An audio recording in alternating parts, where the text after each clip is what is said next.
Instructions. You are going to hear a number of different recordings and you will have to answer questions on what you hear. There will be time for you to read the instructions and questions, and you will have a chance to check your work. All the recordings will be played once only. The test is in 4 sections. At the end of the real test, you will be given 10 minutes to transfer your answers to the answer sheet. Now turn to Section 1.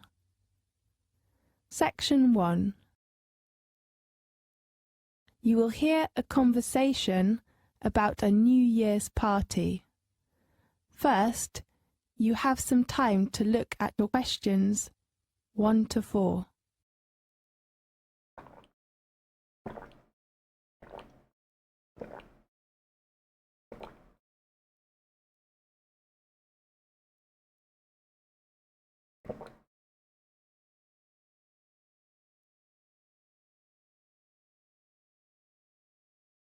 You will see there is an example that has been done for you.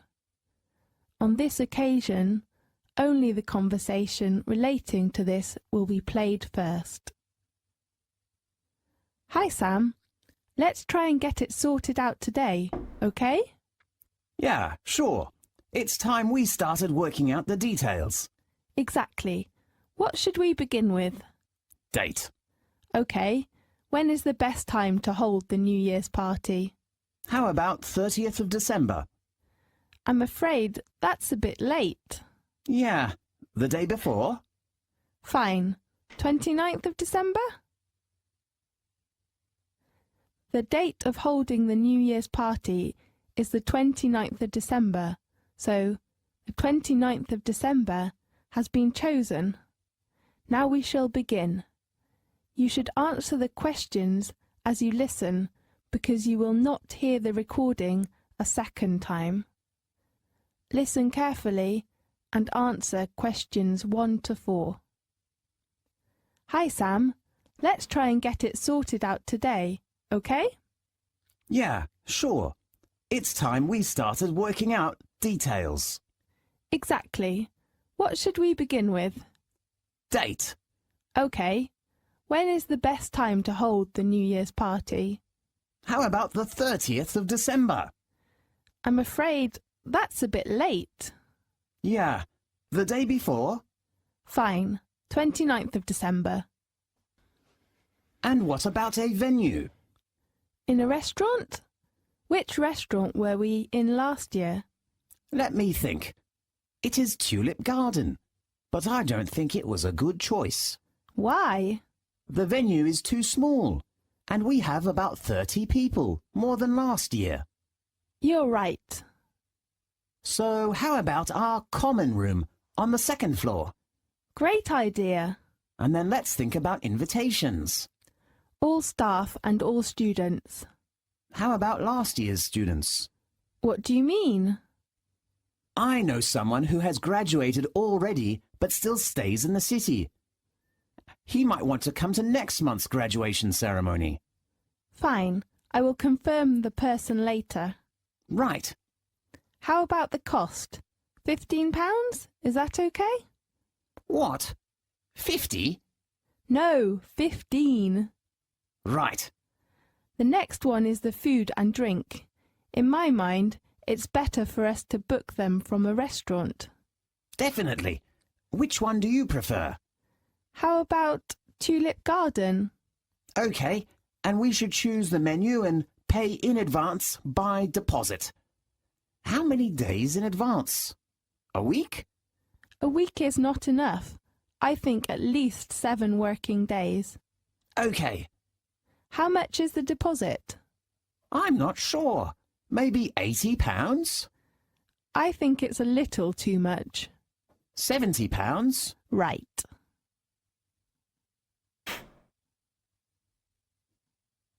Now look at questions 5 to 10.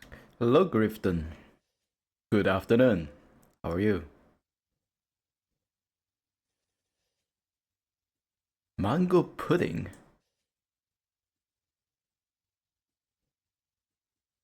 I'm good, thank you. HBU. Fantastic. Now listen to the tape and answer the questions 5 to 10. Well, let's talk about the menu. Yes. Appetizer first. What was it last year? I remember there was fruit juice and onion soup. Do you want to change? Yes, I didn't like that soup. Maybe we can order tomato soup instead of onion soup. Is that okay? Good. And the next one is main course. How about chicken or beef? I prefer a roast dinner. Good idea. And the third one is vegetables. How about a vegetable salad? Fine. What vegetables do you prefer? Carrot and tomato. Yeah. And potato and corn? Yes, I like corn. It is good for the eyes. Really? Yes. And pea and onion? Okay, and how about lettuce and cucumber? Yes. Ladies usually like that. That's perfect. Then for dessert, how about traditional chocolate cake? Why not? And ice cream? I think mango pudding is better. Okay, mango pudding and chocolate cake. The last one is drinks. I think almost everyone likes coffee. Yes. And Sprite and cola? Fine. Do you think if we should prepare for some souvenirs? We can take some photos, print them, and give them to all the people at the end of the party as a memory. Good idea. This is the end of section 1. You now have half a minute to check your answers.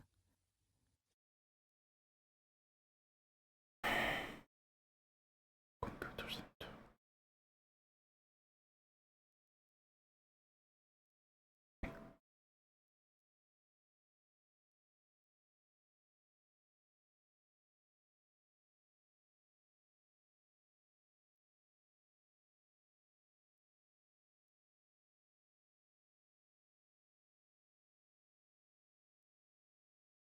Now turn to section 2.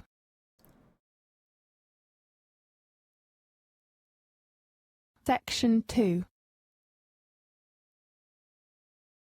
You will hear a conversation about a computer centre in campus. First, you have some time to look at questions 11 to 17.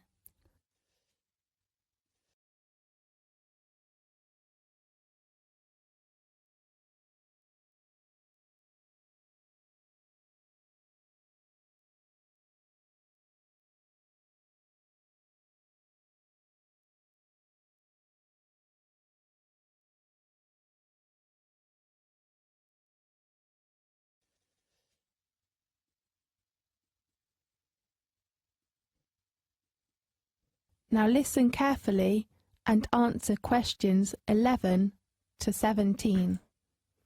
Hi, Mary. How are things going? Fine. And you? Actually, I'm worried about the computer centre. What's the matter? Because I didn't attend the computer centre meeting yesterday. I can tell you the information about it. Really? You're so nice. Well, what do you want to know? When is the registration time of the computer centre? It is at 9 a.m. to 4 p.m. from Monday to Friday this week. Today is Friday, right? Yes. Oh, no. Don't worry. You can register tomorrow morning. But tomorrow is Saturday. Yes, on Saturday. The registration time is 9 a.m. to 12 a.m. That's so great. Yes. Do you know where the registration office is? Yes, room 214 on the second floor of the main building. 240 or 214? 14. And you should take some documents when you go there. What kind of documents? A fee? No, we are registered students, so we needn't pay any fee. Great. You need to take your student card and one passport photo. Okay. And on the meeting, the lecturer told us some rules of the computer centre we have to know. What kind of rules? Is that very important? Yes, the first one is the opening hours. I hope it closes late. Right, it opens at 9 o'clock as usual and closes at 11 in the evening. Perfect. There is no smoking and noise in the computer centre. Fine. Can I take some snacks? You can only eat something in the lounge. Then can I take my bag into the computer centre? There is a student locker in the lounge. You may put your bag in the locker, so do remember to take a lock. Fine. And do not occupy the locker for more than 3 days.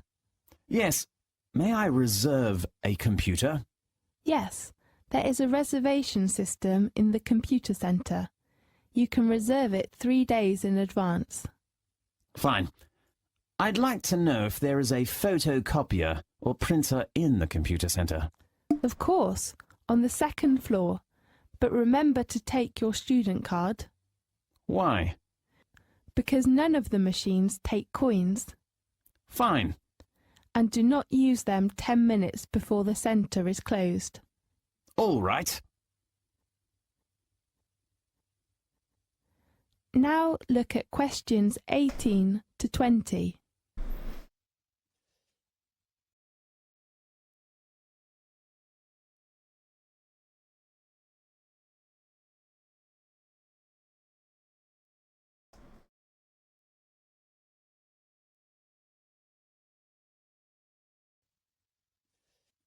Now listen to the tape and answer the questions 18 to 20. Well, can you tell me where the computer centre is? In the main campus? Do you have a campus map? No. Well, I'll draw a map for you. Do you have a pen? Yes. Well, this is the entrance, and the first building you can see is the teaching building. Yes. On your left is a small bookstore of our university. Great. I just want to buy some books and CDs. Then go east and you can see a small gym opposite to the bookstore. A gym? Does it have a tennis court? Sorry, I don't know. Fine. On the other side is the student union, and there is a lab on the east side of it. If I want to join some societies, I can go to the students' reunion, right? Right. Oh, does the campus have a parking lot? Yes, it is near to the lab and not far from the teaching building. Great. And how about the parking fee? Sorry, I'm not sure. Maybe £5 per hour?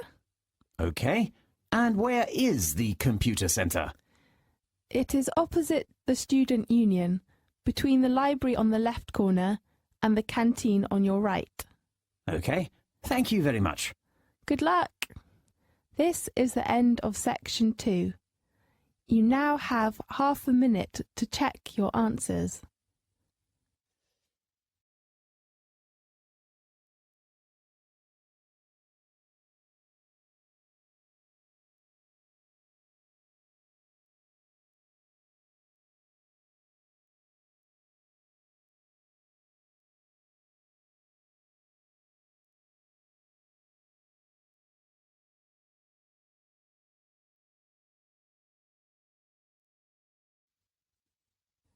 Now turn to section 3.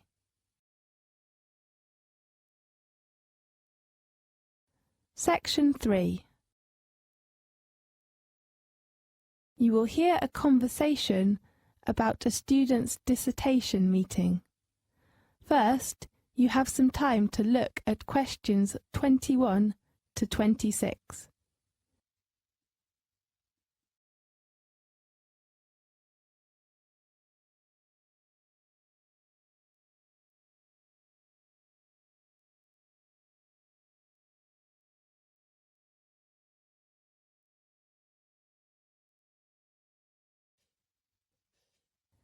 Now listen carefully and answer questions 21 to 26. Good morning, everyone. Today, I'd like to give you an opportunity to ask questions about requirements and timetables of writing your final dissertation. So anything you'd like to ask first? Professor, what about the word limit? Well, you know generally, the words of final dissertations of the master's degree are limited between 18 to 20,000. Oh, does that include words of references? Yes, of course. And contents? No, the word does not include the acknowledgement and contents. What is the acknowledgement? It is a few words of thanks that you write at the beginning of the dissertation to the people who have helped you. How about its words? No more than 100 words. Right. Professor, when is the hand-in date? The deadline is on the 30th of July. Is it a fixed hand-in date? I mean, if I cannot hand in my work before the 30th of July, how... Sky, I'm afraid that you have to hand in your work on time, unless you have some sort of accident or illness. Okay. How do I hand in my work? You could give your work to your tutor at the tutorial, or send him an email to the department. Professor, when can I know who my tutor is? You can check the list of tutor arrangements. Online? Yes, or you could go to our department office to check. Fine. How many tutorials do we have in a week? Usually there are 2 tutorials per week. How long do they last? 2 hours? No, 1 hour on afternoons. Both on weekends? No, one is from 1 p.m. to 2 p.m. on Tuesday. The other is from 2 p.m. to 3 p.m. on Friday. How about the requirements for the format? You can check their requirements online. But one of the most important things is to have a printer. Printer? Yes, we usually keep all dissertations on file, so you must print your work by laser printer. Fine. Now look at questions 27 to 30.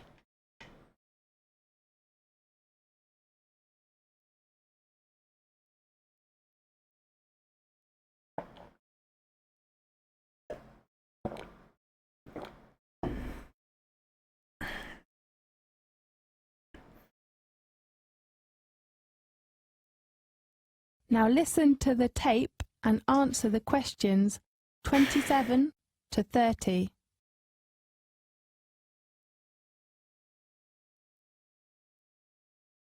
Let's talk about the dissertation timetable. Okay. On the first week of May, you should begin to prepare for writing. The first point is to choose the topic.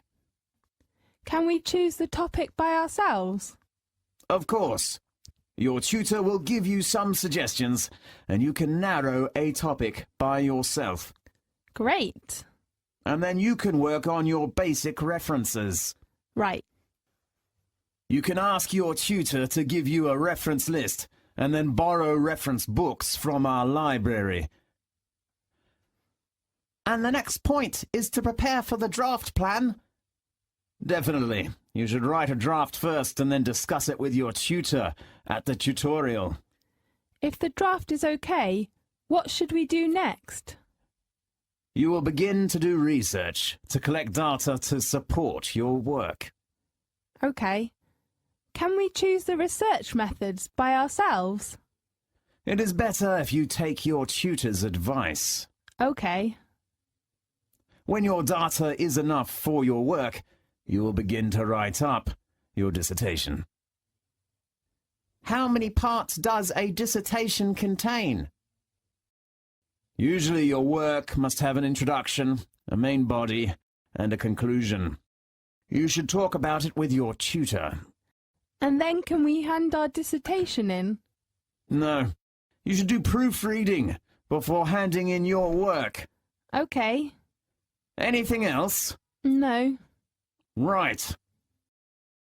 This is the end of section 3. You now have half a minute to check your answers.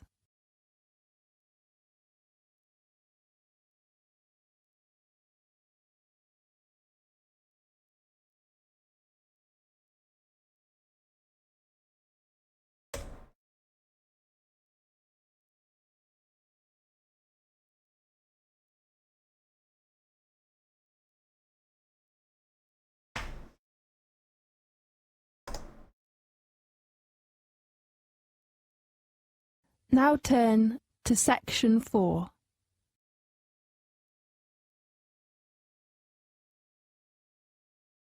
Section 4. You will hear a lecture about Australia. First, you have some time to look at questions 31 to 40.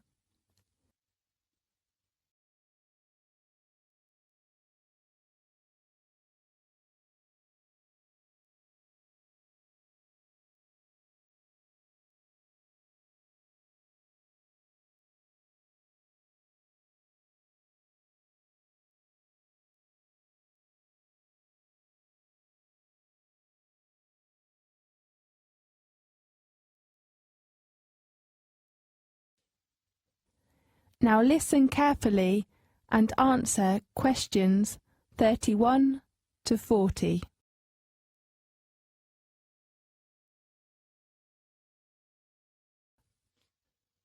Australia is the world's smallest continent and largest island. It is one of the oldest land masses and flattest of all the continents. After Antarctica, Australia is the second driest continent. Most areas of Australia are semi-desert or arid. Almost 40% is north of the Tropic of Capricorn. On its western coast is the Indian Ocean, and on its east, the Coral and Tasman Seas of the South Pacific Ocean. Australia is the only nation which occupies an entire continent.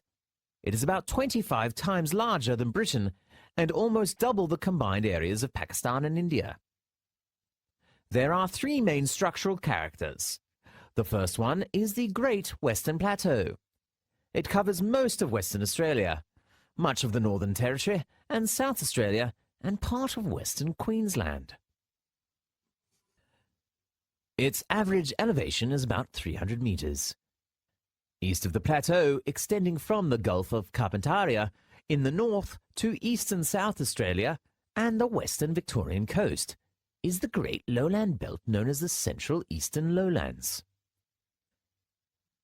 The belt's average elevation is 150 metres. And at Lake Eyre in South Australia, it drops to about 12 metres below sea level. The last one is the Eastern Highlands, better known as the Great Dividing Range, following the eastern coast south from far northern Queensland to southern Tasmania. Nearly over 400 kilometres from the coast and sometimes forming part of it.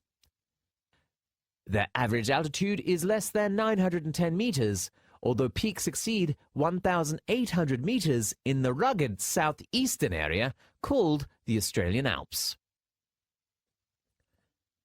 Nearly a third of Australia is north of the Tropic of Capricorn, and the rest is the temperate zone. Low rainfall and clear sky is a feature of the climate on most of the continent. In Australia, summer is from December to February, autumn, March to May, winter, June to August, and spring, September to November. For most of the country, January usually is the hottest month in summer. The flag of Australia is the only one to fly over the whole continent. The small Union Jack represents the historical link with Britain. The large star has 6 points for each of the states and 1 star for the territories, and the small stars form the Southern Cross, a prominent feature of the Southern Hemisphere night sky.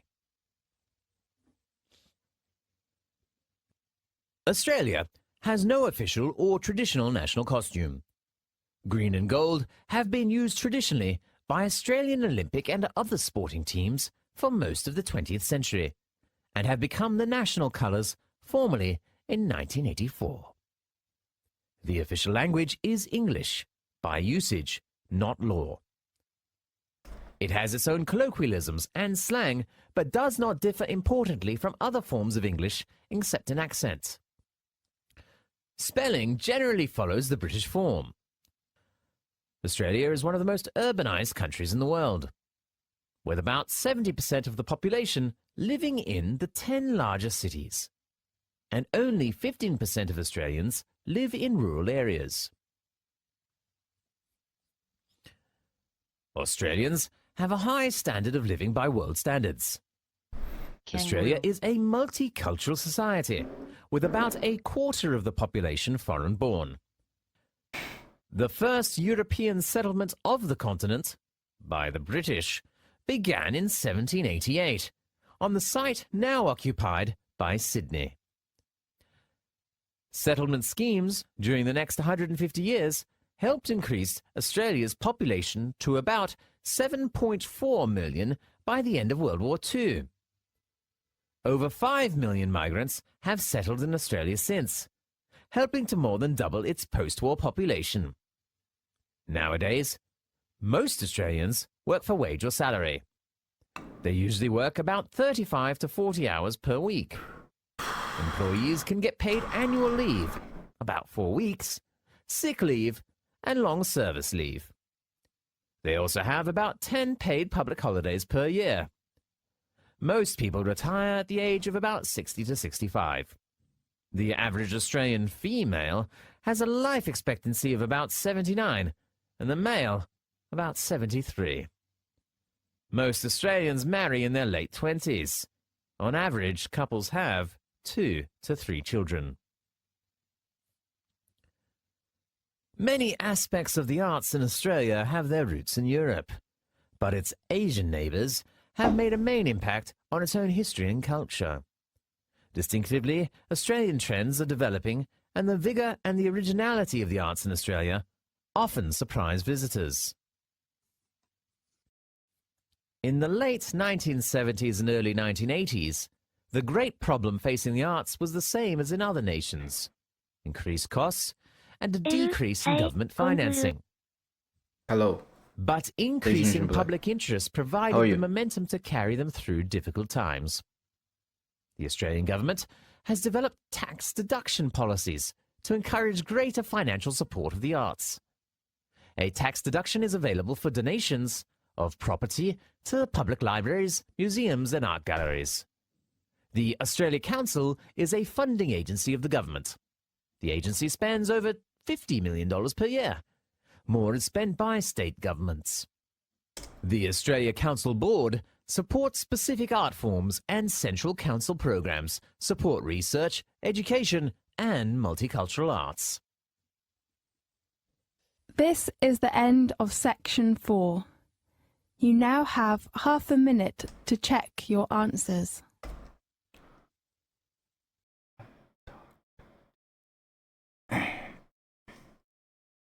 Antarctica. Antarctica. Should be fine.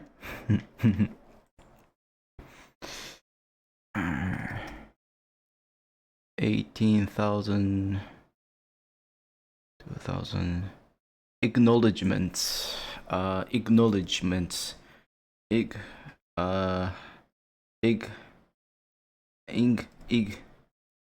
Ignore. This is the end Ignore. of the listening test. You Legit. now have 10 minutes to transfer your answers to the Acknowledgements. listening answer sheet. No. Ignore. Legiment. Acknowledgement. Acknowledgement. Acknowledgement. Acknowledgement. Acknowledgement. Tutor arrangement. Arrange. Arrange. Arrange. Arrange.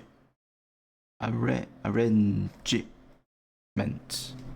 Tutor arrangement. Arrange. Arrangement.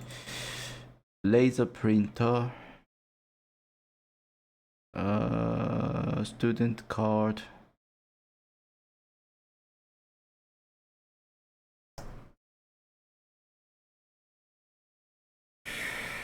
Smoking, the locker, reserve it, computer, main course,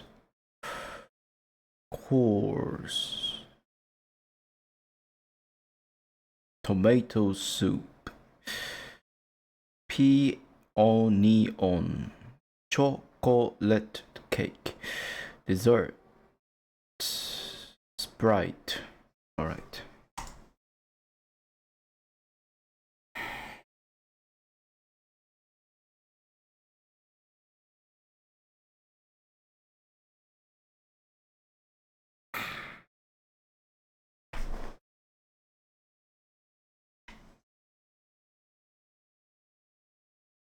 Dessert, tomato soup.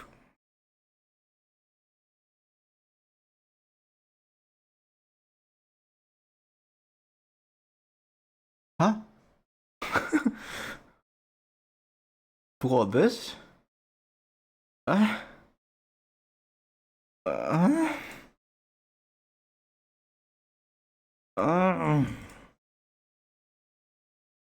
no, photocopier. Okay.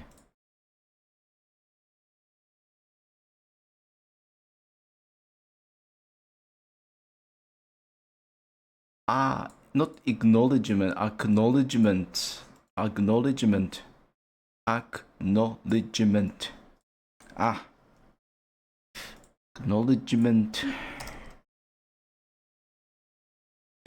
Laser printer.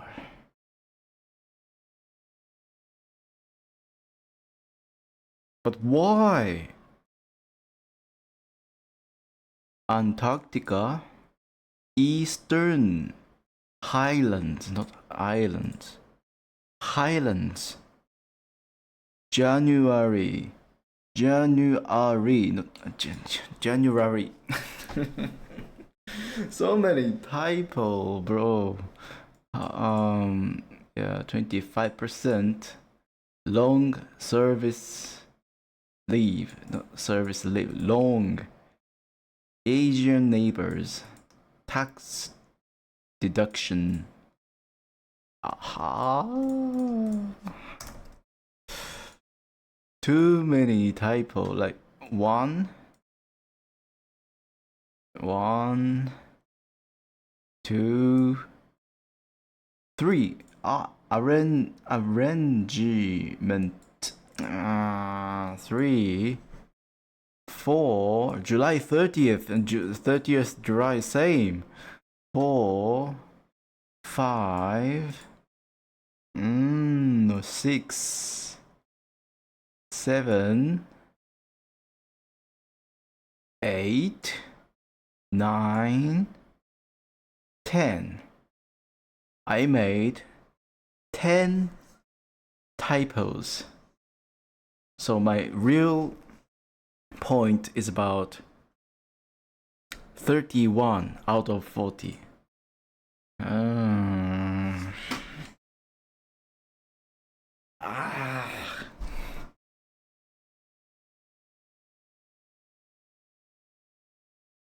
30th July is grammatically wrong. 30th of July or 30th of July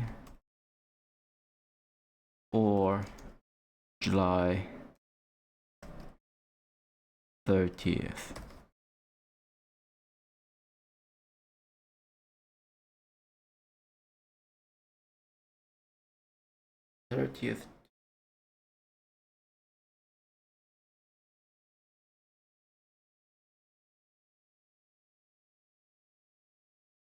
American English. Didn't know that. Oh, July 30th is American English.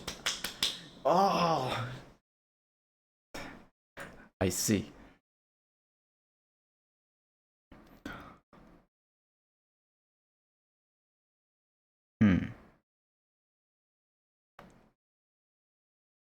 I see.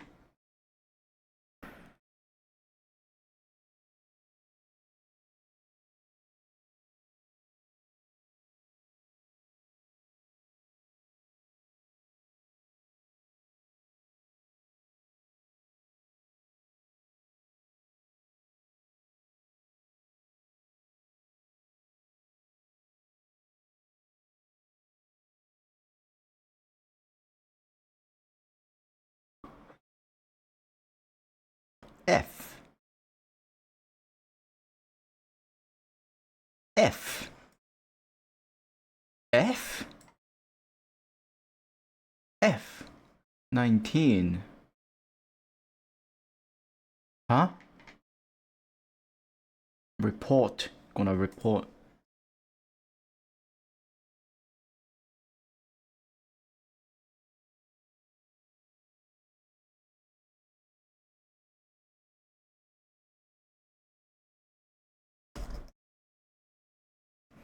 There is no F.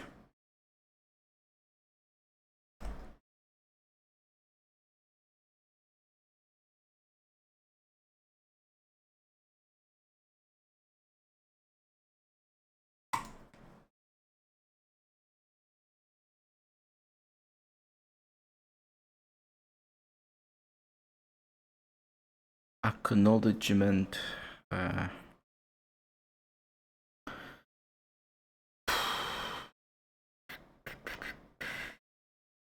E. Proofreading. What? Proofreading. Dictation in. No. You should do proofreading before handing in your work. Okay. Anything else? No. Right.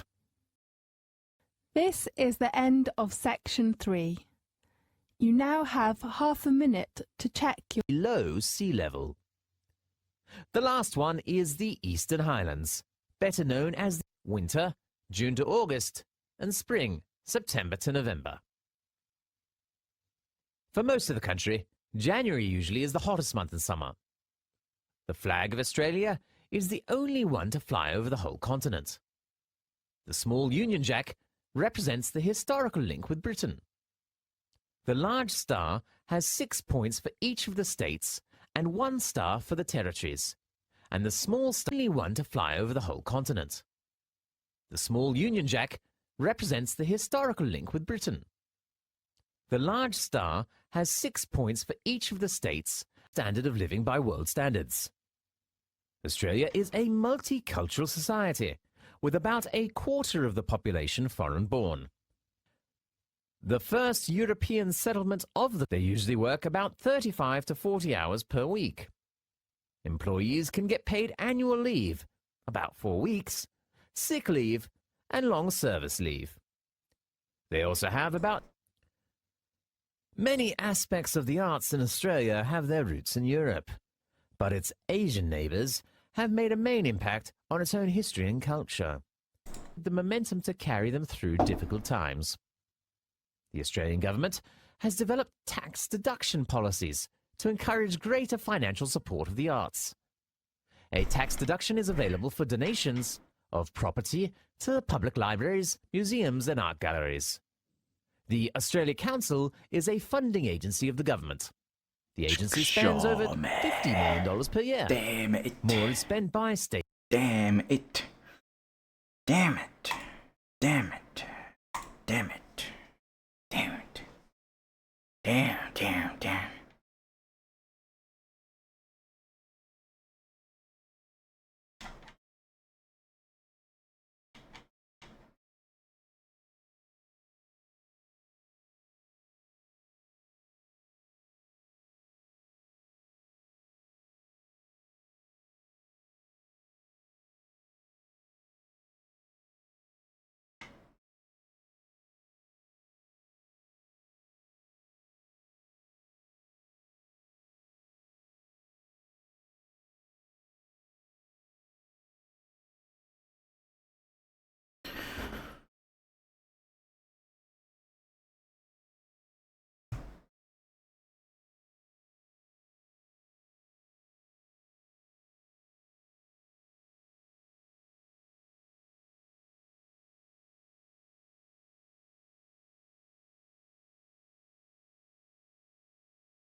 the fuck?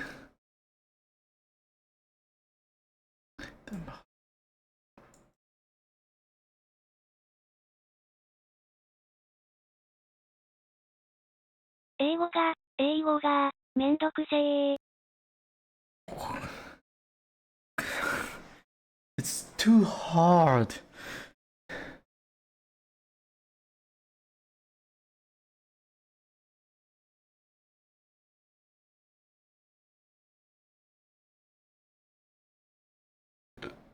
It's too hard to understand.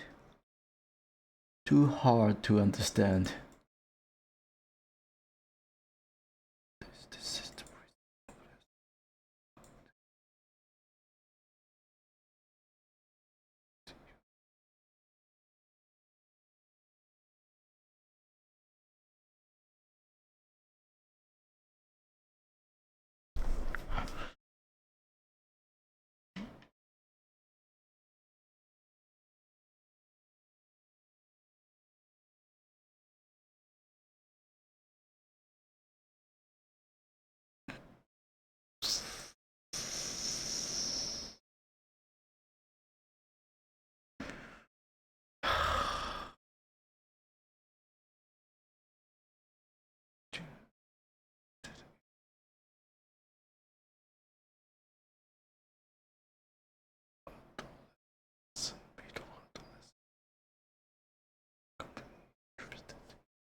the fuck?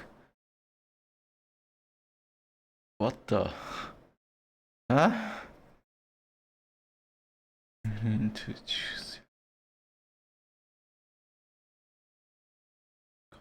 Interested.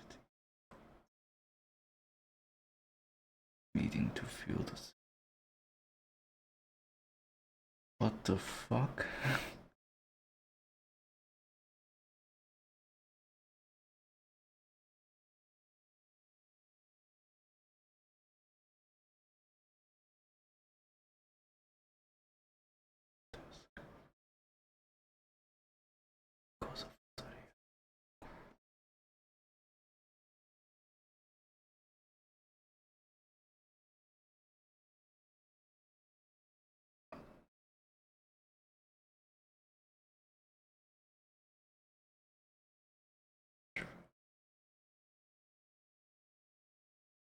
Uh,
oh.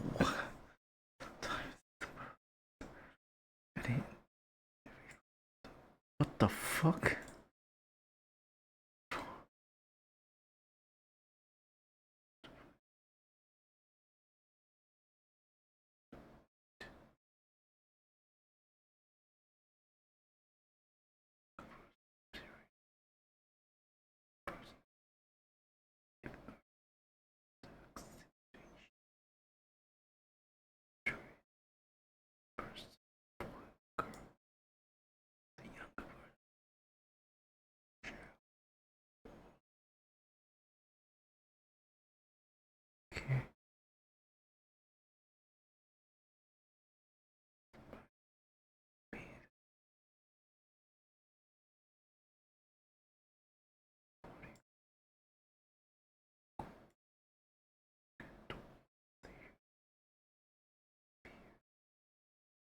What they talking about?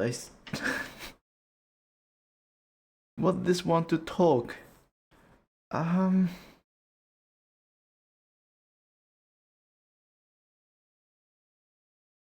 Fuck. Fuck's sake. Becoming interested in people of other gender.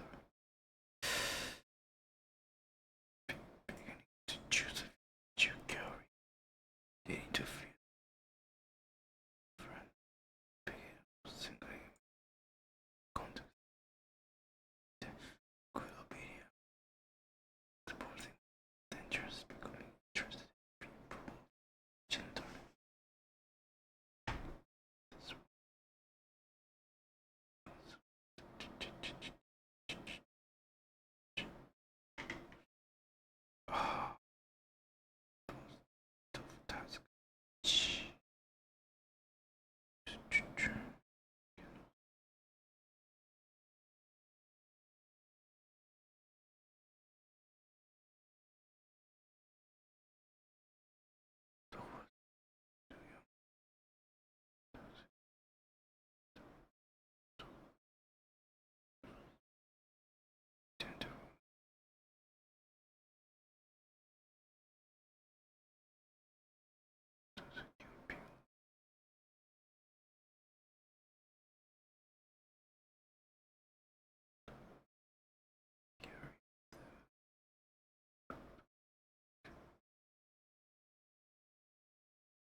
Such wonderful.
Oh.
Okay.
But they didn't mention.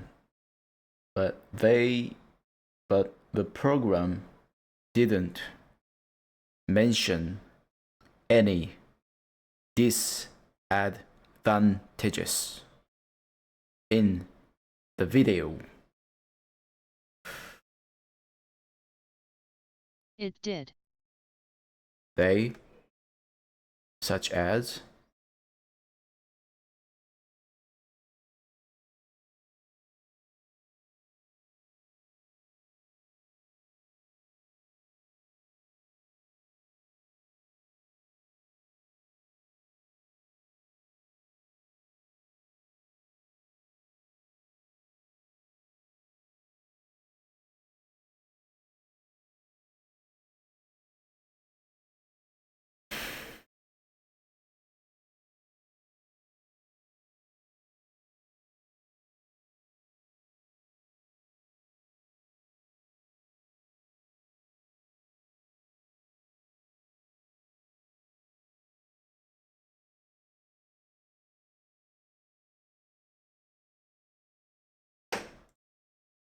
Air The third person circulation present is not tense is so a good verb in there, form for used when the example. Also, actually, they didn't have to mention. You could hear in his undertone that they weren't that fond of the idea with the cats.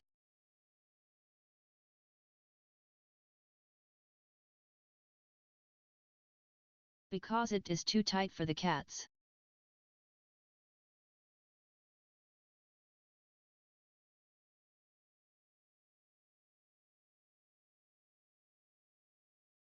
too tight for the cats.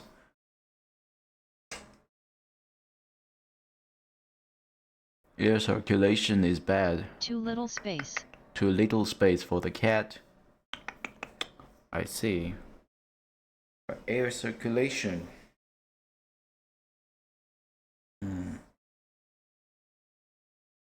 Do you want to live there? I don't. I prefer house rather than. I prefer a house rather than apartment. Apartment.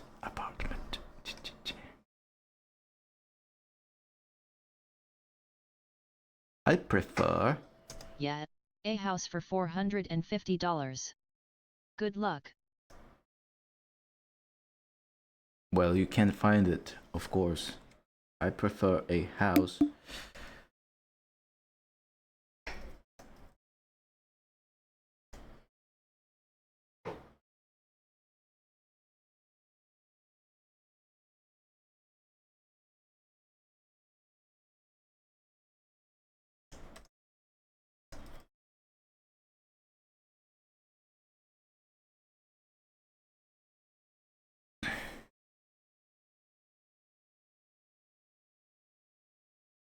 I prefer a house rather than an apartment.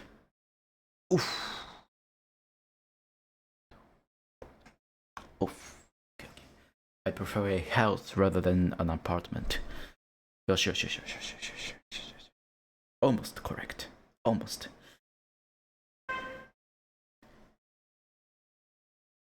But in Japan, you can find $0 house. $0. Just kidding. Of course, those houses have a problem. Of course, those houses have some problems with it.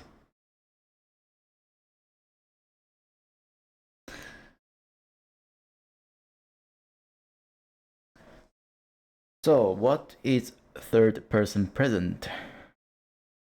The third person present tense is a verb form used when the subject of a sentence is a third person singular noun or pronoun, he, she, it, or a singular noun. In English, a verb in the third person present tense typically end in s or es. Here are a few examples. He runs every morning. She likes to eat. She likes to read books. It rains frequently in this region. The cat chases the mouse. For most verbs, you add s to the base form of the verb to create the third person present tense. However, for verbs that end in sh, ch, sx, or z, you add es. For example, he watches TV every evening. She finishes her homework before dinner. If the verb ends in a constant followed by y, you change the y to I and add es. He studies hard for his exams. She tries to help her friends. The third person present tense is essential for correct subject-verb agreement in English grammar. So, why English add s for third person present? The addition of s for third person present tense in English is rooted in the language's historical development. Here are some reasons why this grammatical rule exists. Historical linguistic evolution.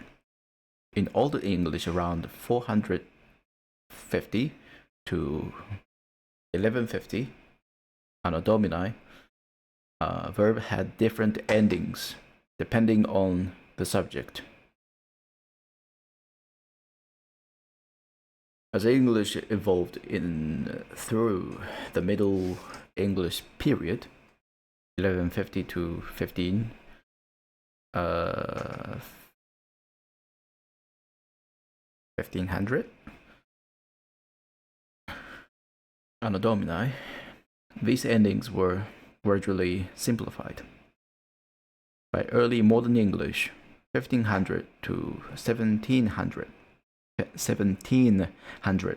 Anno Domini, the only ending that persisted for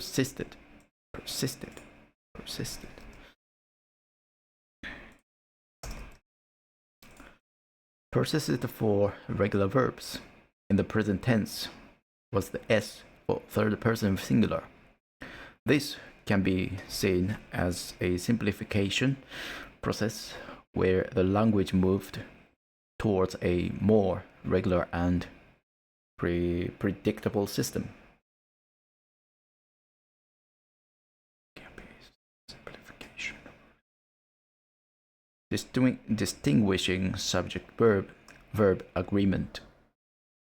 The s ending helps to clearly mark the relationship between the subject and the verb, ensuring that the verb matches the subject in number and the person.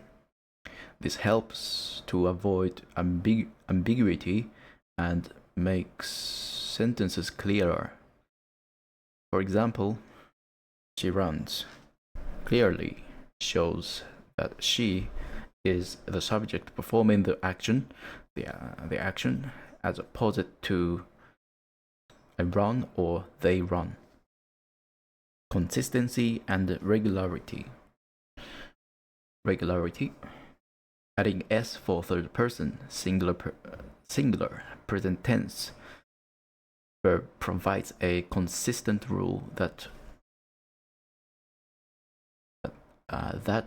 applies to most verbs, making the language easier to learn and use. Regular pattern in language reduce cognitive load for both native speakers and language learners by providing predictable structures.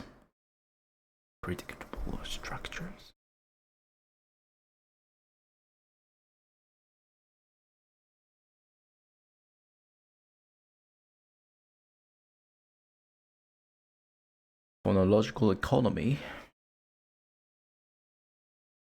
The S ending is a relatively simple phonological addition that doesn't overly complicate the word's pronunciation or structure. It fits well with the typical syllable structure of English words and doesn't create different consonant clusters. While the specific reasons for the persistence of this rule are complex and multifaced, they primarily boil down to historical linguistic changes, the need for clarity in subject-verb agreement, and a tendency towards regularity and simplicity in language evolution.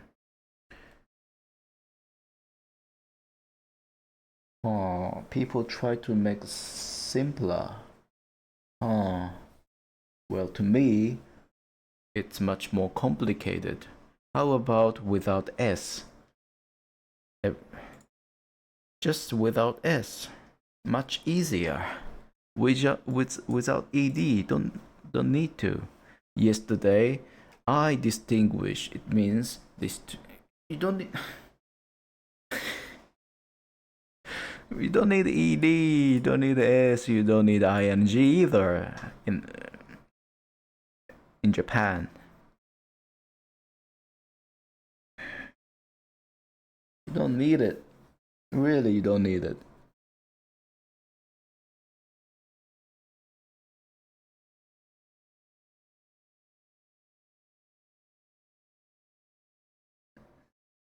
Manage to discern.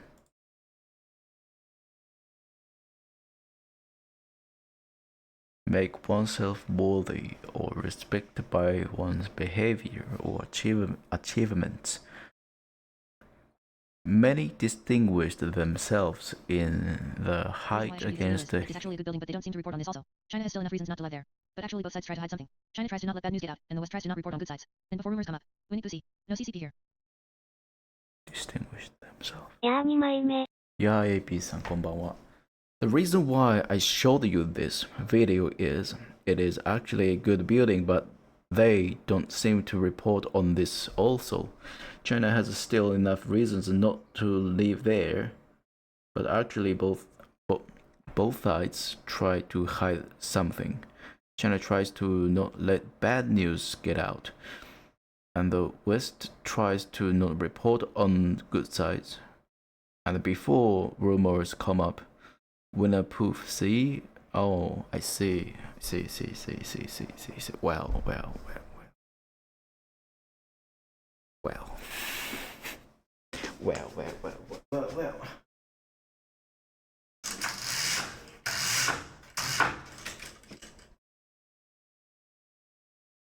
I'd say politics.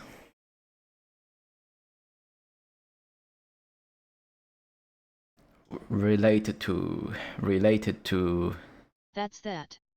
Related to. It's politics. It's a politics.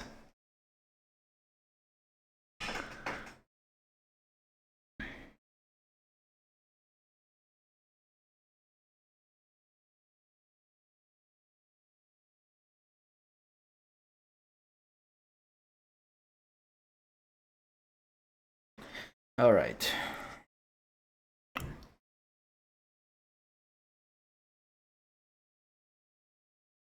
So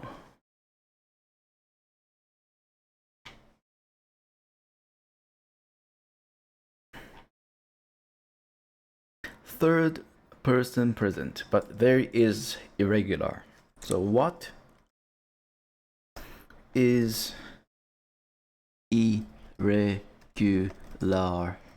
third person present word? words. What are?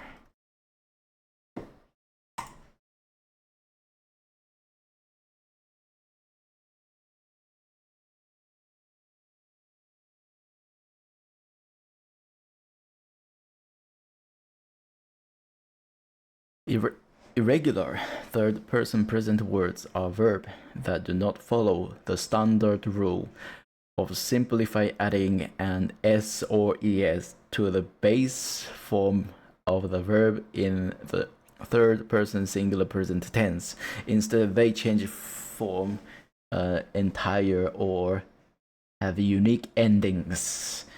Here are some common examples why English do this.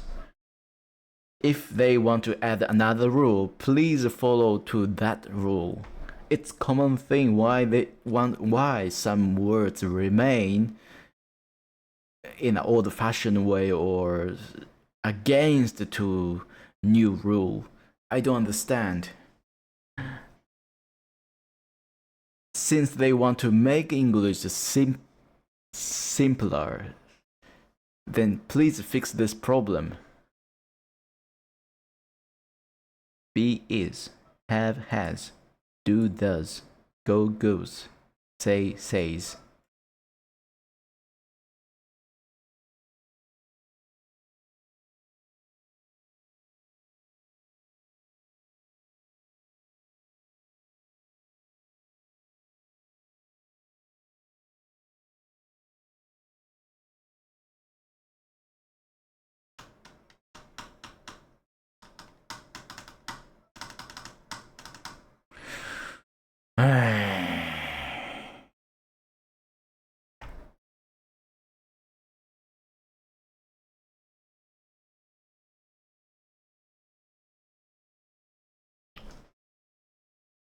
Why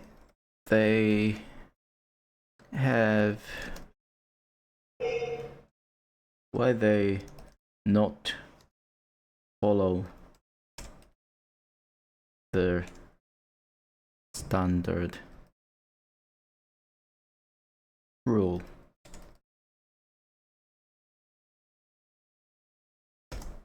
Haha.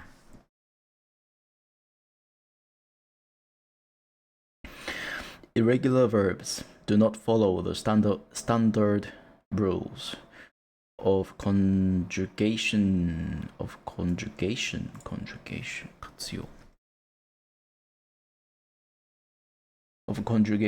due to historical and linguistic reasons. Here are a few key factors. Historical linguistic evolution. The summertime/wintertime issue is also based on an old idea which used to make sense. Now it is only annoying. It's not the evolution.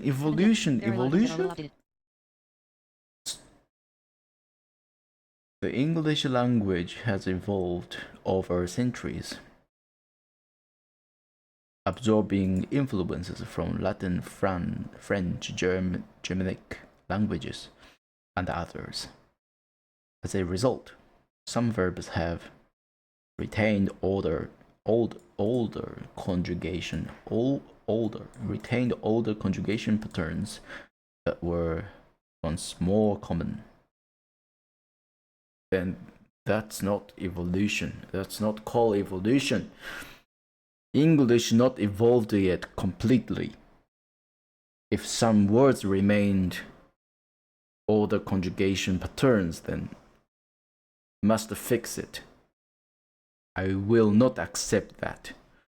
I will not accept that. I will not accept of that. I will not.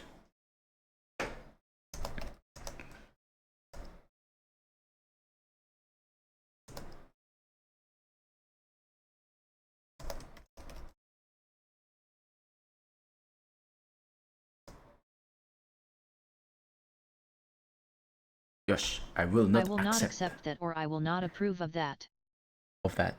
I will not accept that.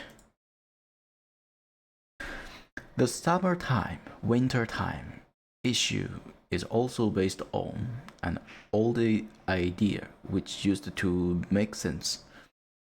Now it is only annoying. And they discussed this for years that they might want to change it. Still, nothing happened yet. There are a lot of things like that are little outdated.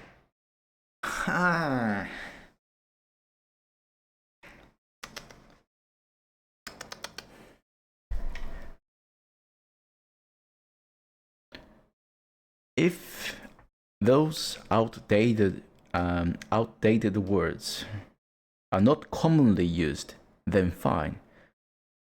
Problem is, they often used in general conversation.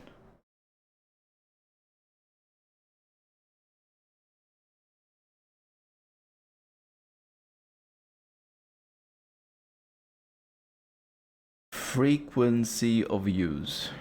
Irregular verbs are often among the most frequently used verbs in the language because they are used so often. They are more resistant to change. They are more resistant to change, and they have preserved their unique forms over time. Phonetic simplicity. Some irregular forms might be easier to pronounce or follow more smoothly in speech. For example, has is quicker and easier to say than haves. No, haves is perfectly fine. Has is like no, haves. Haves. It's perfect, haves. Analogy and analytic changes. Language tend to simplify over time, but high-frequency words often resist regularization. High-frequency words. This is why irregular forms persist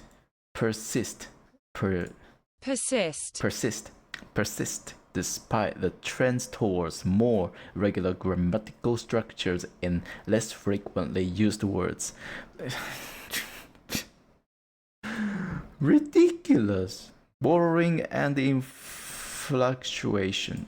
Borrowings and inflections. English has borrowed words from various languages. And some of these trying to change language because of his lack of understanding. Borrowings came with their own inflectional patterns that didn't fit nearly into English regular verb conjugation rules. In summary, the irregularity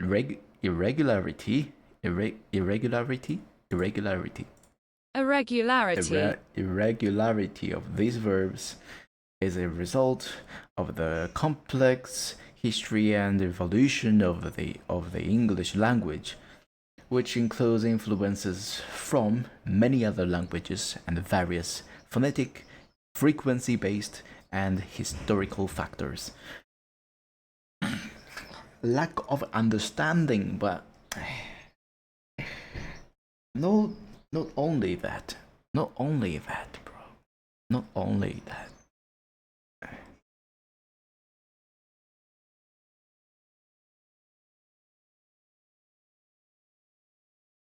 So, give me 40.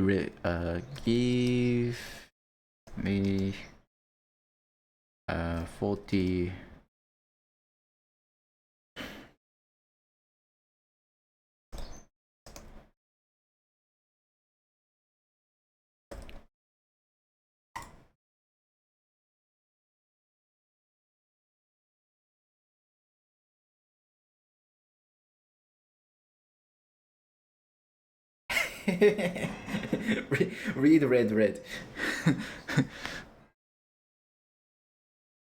Paid.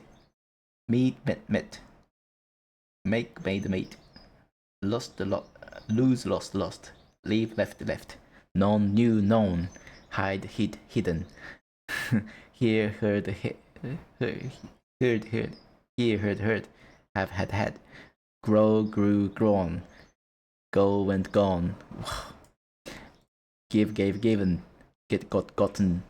Forget got forgot forgotten. Fly flew flown. Find found found. Feel felt felt. Fall fell fallen. Eat it eaten. Drive drove driven. Drink drunk drunk. Draw drew drawn. Do did done. Dig dug dug. Cut cut cut. Cost cost cost. Come came come. Choose chosen. Choose chose chosen. Catch caught caught. Buy bought bought. Build build build. Bring brought brought. Break broke broken. Blow blew blown. Bite bit bitten. Bent. Bent bend bent bent. Begin began begun. Become became become. Be was were been. But like my opinion is if you can say like this, right? Or look, it doesn't change at all. Read, read, read. Well, pronunciation has changed. Okay, another example. Cost, cost, cost. Where is it? Here. Cost, cost, cost. Doesn't change. This cost means past tense of cost, right? And this is present tense. They are same. Same spell, same pronunciation. Then why come doesn't exist? Catch, catch, catch doesn't exist. Why? We'll say here, cut, cut, cut as well. Cut, cut, cut. Same spell, same pronunciation. And it's fantastic word, cut is. So easy to use. You don't have to change it. So good, but why other word have to change? Don't understand. Just don't understand. I don't understand why people do this. There might have been an issue in the past that we are not aware of. Might have been issue in the past. There have been an issue in the past. In the issue like what? Like yesterday. No, not yesterday. Yesterday, I like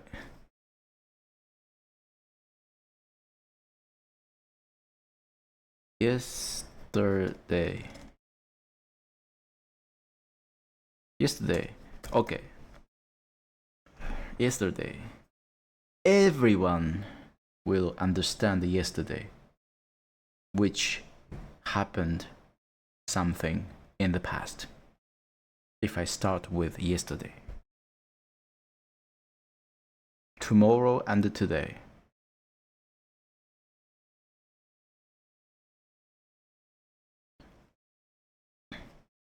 Yesterday, I eat. I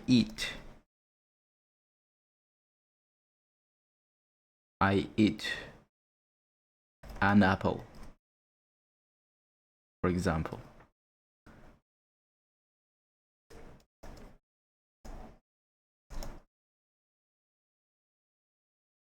Yesterday I ate an apple.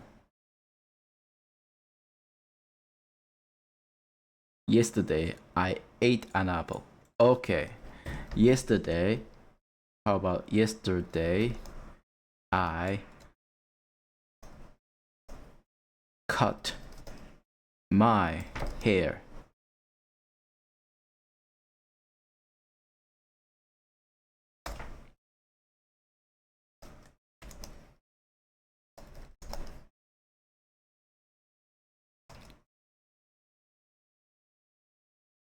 Is correct.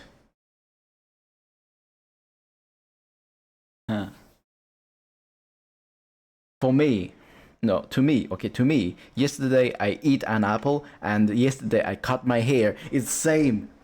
But you have to change your eat to it. Why? Why? doesn't make sense to me. It doesn't make sense to me, really. Eat is a verb, which is you're going to, like this. Maybe it was also to hear the difference between common folks and educated folks.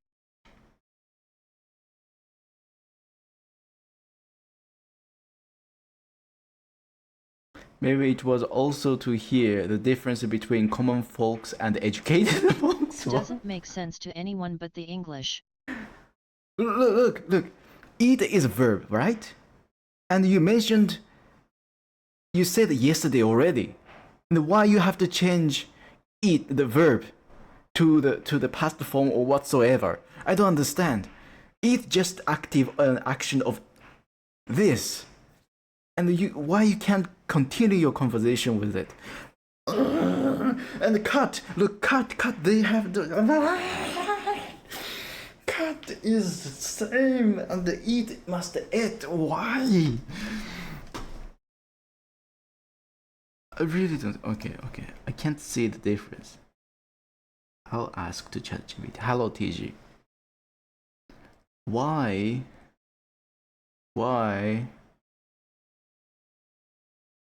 Cut is okay and eat is not okay.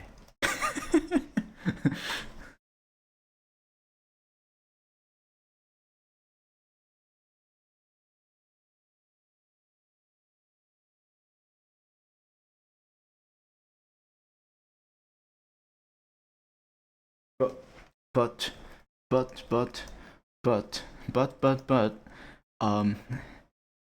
eat I already mentioned past using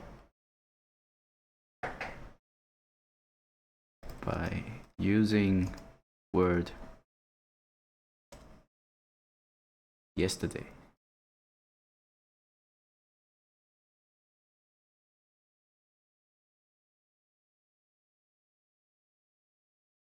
And Doesn't English.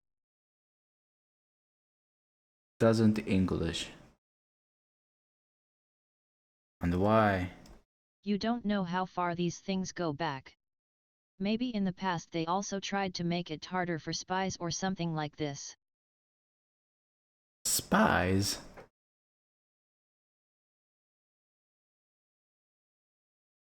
Compared to Japanese, I usually not compare, but I want to compare it now. Into how many spies got found out by simple mistakes like this? Well, that's true, but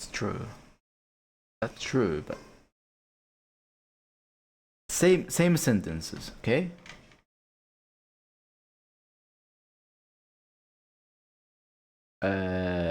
切った切る食べた食べる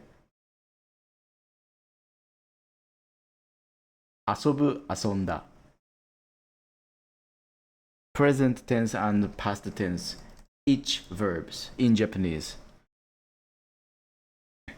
Where is notepad? Where's my notepad? Here. 切る切った遊ぶ遊んだ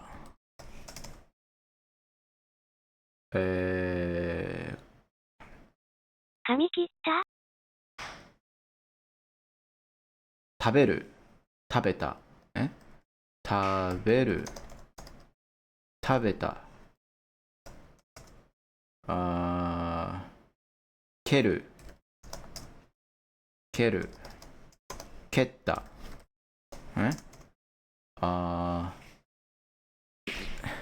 So this is present, this is past. 蹴る蹴った。You don't have to add s and there is no irregular. Just you have to add, you need to change this word. You need to change this. Well, some word you have to add つ between it. 切る not 切た or 切った 蹴る蹴った Why? I don't know. I don't know. You never say 来た切った蹴た No. 蹴った蹴った蹴った蹴る蹴った切る切った遊ぶ遊んだ Why there's double dots over there?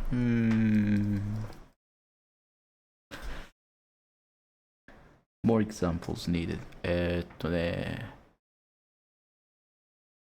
焦げる焦げた焦げる焦げた焦げた飛ぶ飛んだ飛ぶ飛んだperhaps so the difference ta versus da this pronounced ta this one is da because also fu to bu as not asobu asonda tobu tonda there's a pattern in Japanese but there's no pattern in English. That's what I want to say. There's no pattern. There's no pattern. There's no patterns. 飲む飲んだ Oh, that's irregular. 飲む飲む飲む飲んだ not 飲んだ飲んだ Why? I don't know. Oh, Japanese is complicated now. Oh, it's regular. Oh, this is not. Oh, why? Why it's nonda? Why with not nonta? Nonta is not right. Nonda is correct. Nonda, not nonta. Nonta is incorrect. Keta is not incorrect. 食べた食べる食べた食べた is incorrect. 食べた is incorrect. 飛んだ飛んだ is incorrect.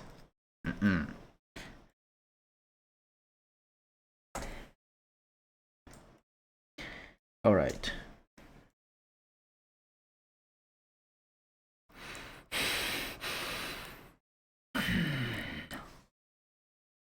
English.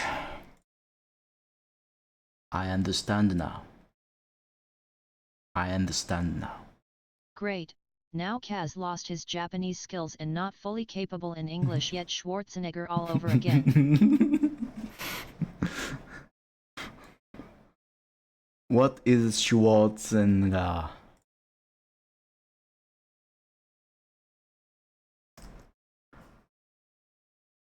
What do you mean by that?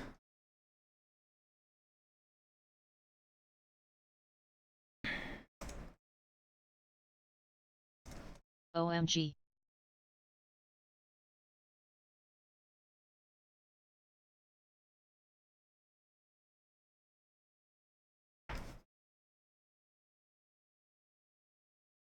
Search it.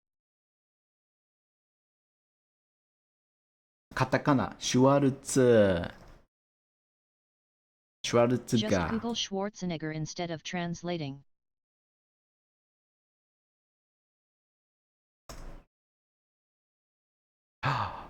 シュワちゃんか。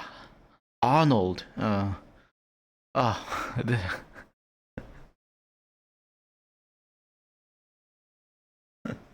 Get it? Okay.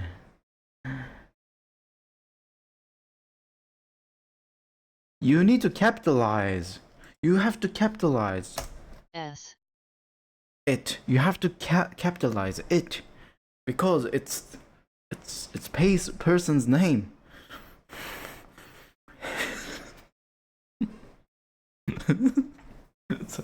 Sorry. Because it's someone's name. It's because it was someone's way. It was. Because someone's name, not it was. Because yes, of course. So sorry. yes. Okay, Kazu. Because It is my fault you failed so badly. because it is someone's name.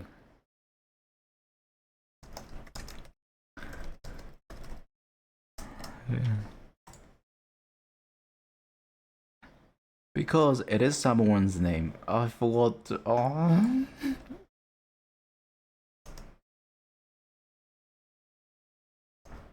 How you call this? Call this. Call this.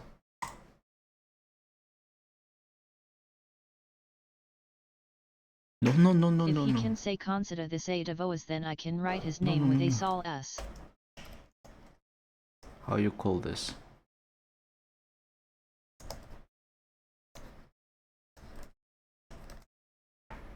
Kazu. Hey Reem, what's up?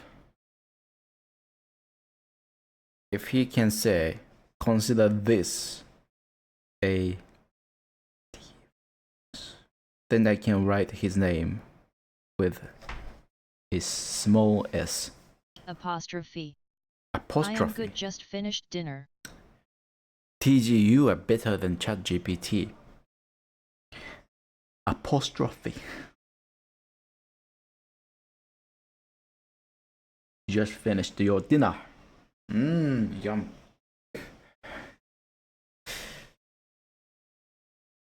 I just finished my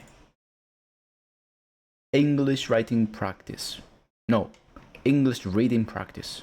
And I got Yum indeed. And I got 5. While you were asking ChatGPT that after asking him to correct a bunch of sentences. Well, you were Good job, asking. Kazu-san. Well, you were asking ChatGPT so he that thought you after. were asking him to correct that sentence too. He thought. I have to reset before asking something new. I forget it. I forget it. I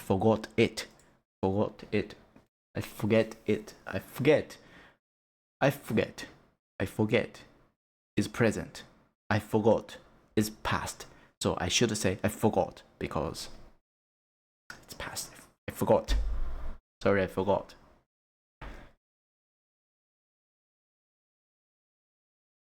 Sorry, I forgot. Good job, Kazu-san. Thank you. Now I have to review my questions. E was correct.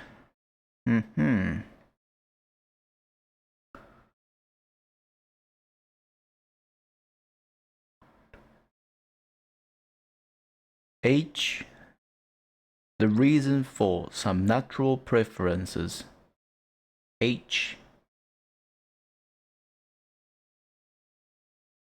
This one.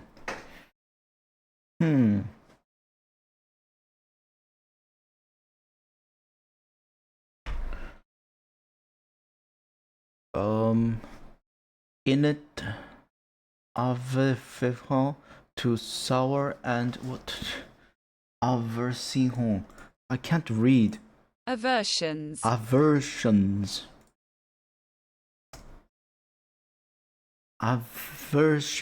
Aversions to sour and bitter substances. Caffeine, nicotine, strychnine. strychnine, for example, and a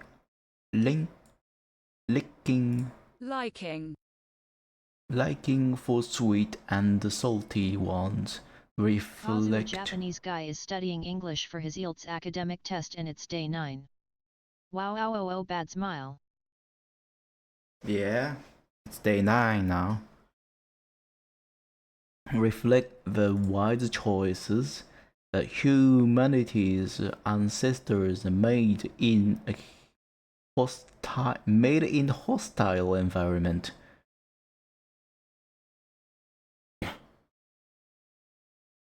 Hostile environment.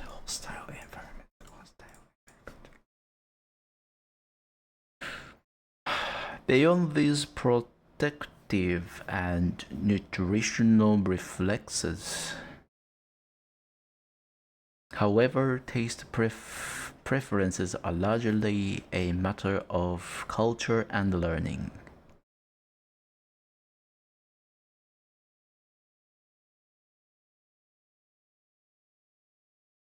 I don't understand. I don't understand. In Section H, natural preferences are mentioned. They are aversions to sour and bitter substances. Aversions.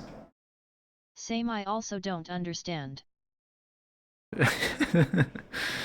Aversions.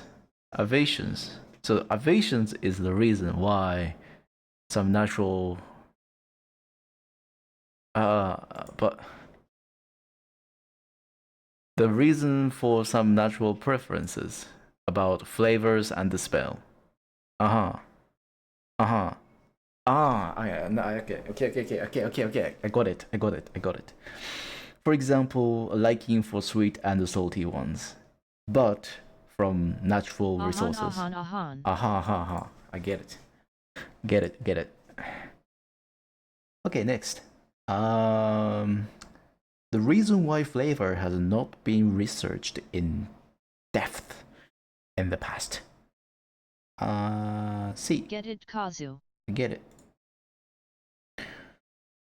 In the past. So C, A, B, C here. At first, isolating and identifying. Bro, Ahmed just bought something. Looks Blaze is taking a off today. He is. I think he is busy playing he's busy playing of Elden Ring today. What is Ahmed? IDK, why the fuck you need to know a random person bought something in the site? I see.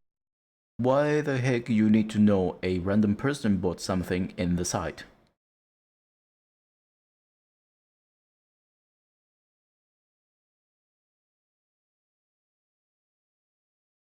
Sorry, Ahmed is a name. Yeah. Didn't you see the pop-up? Pop-up? Well, TG. So... Ahmed is my cousin's name. Yeah. Your cousin just... Yeah, telling you a guy bought something. Really? Well, so how can I explain this? When I focus in something, I tend to ignore other stuff. Right now, I'm focusing two factors. One is the explanation. Second one is the chat. The other thing, like pop-ups, like advertisements. It is always best if you Oh, ignore this one. Yeah, I understand it's a criticism to the site. This one. So sorry, I was a little bit confused from your. I was a little bit confused from your comments. One comment. from your comments or comment. Which one is correct? Comments or comment from your comments? Comments S with S because you are third person. You are the third party. 999 I'm not a psychologist / marketer. Maybe it really works to make people think, hey, I want to buy this SH. So T2. I was a little bit confused. So I was a little bit confused about your comments. Alright. Here. Is this correct?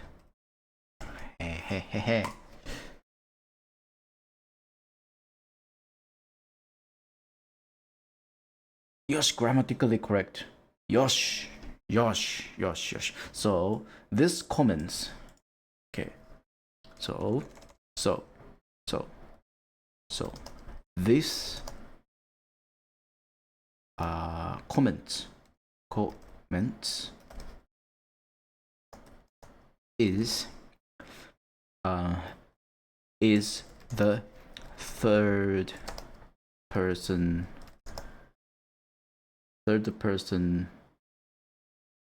present.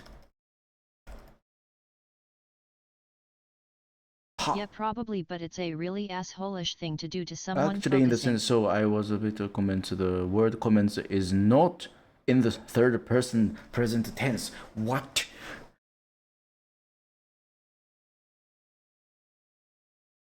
I is the subject indicating the first person singular. It's me. Was the past tense form of the verb to be. A little bit confused is an adjective phrase describing the state of the speaker. Yes. About your comments is a prepositional phrase. Huh? The word comments, and in this context, is a noun, not a verb. Yes. And it is in the plural form. Nani?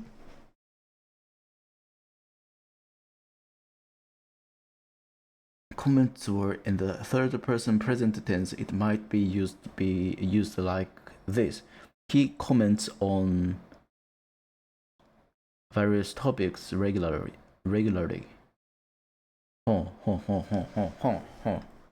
Then if I want to say if comment was singular.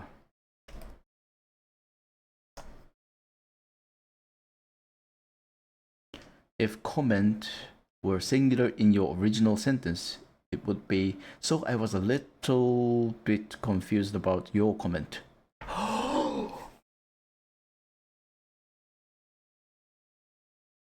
I see.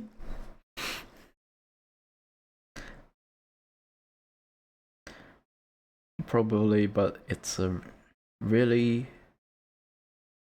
thing someone to do to someone focusing. Don't worry, TG, don't worry, because I have ADHD.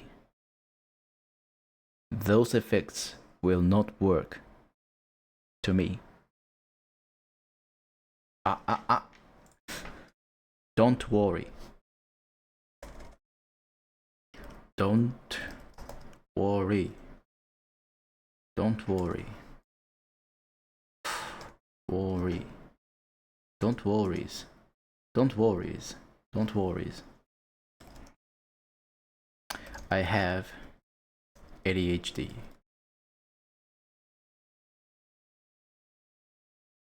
I think he means overall. So not everything is about you, Kaz. Not everything about me. Well, in that case, you're right. Overall, it's super annoying, perhaps. Don't worry, I have ADHD, so will not affect to me. Is this correct?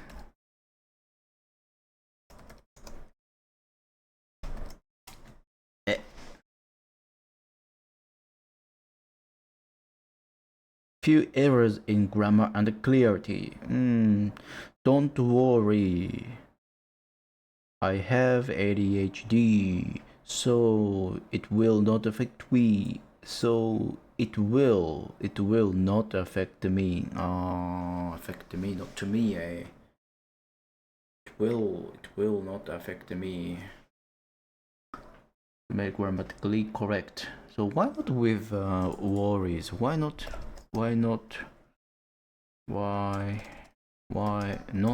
with worries?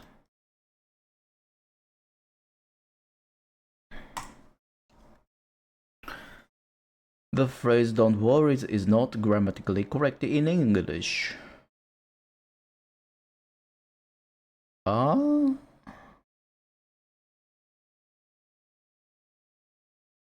Don't worry, always worry. If I, then if I want use the word worries.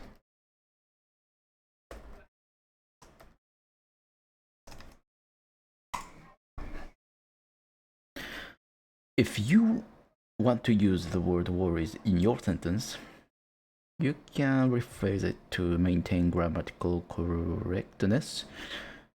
Here are a couple of ways you could use worries in a correct sentence. Don't have any worries. I have ADHD. Don't let worries bother you. Don't let worries. Don't have any worries and don't let worries. You both correctly use worries as a noun indicating concerns or anxieties. The rest of sentences are structured to maintain clarity and coherence. Using words in this way ensure that your sentence is grammatically correct and effectively conveys your intended meaning.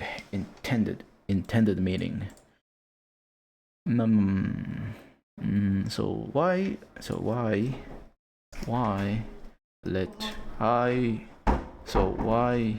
let worries works here? Why let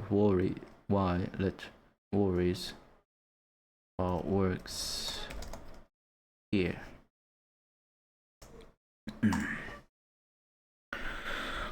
In the phrase "I don't let worries," the word "let" is used to indicate allowing or permitting something. Here's why "let worries" works in this context.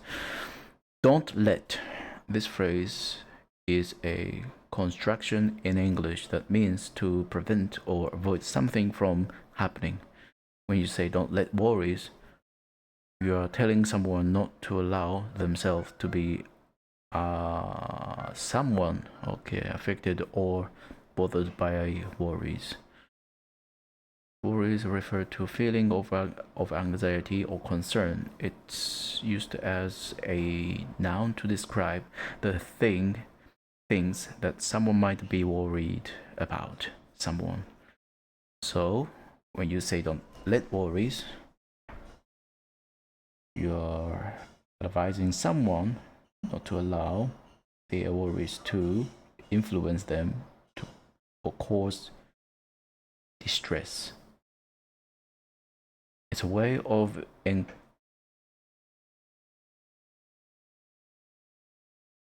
encouraging them to maintain a positive mindset, not to be overly concerned about something. Here is the sentence again for clarity. Don't let worries bother you. Having ADHD won't affect me.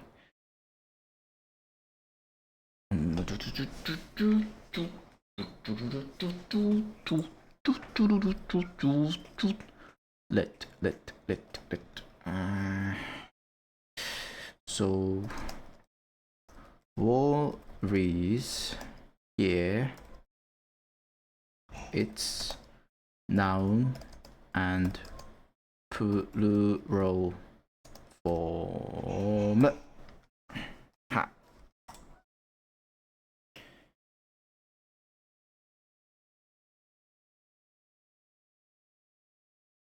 And let and the word let consists plural.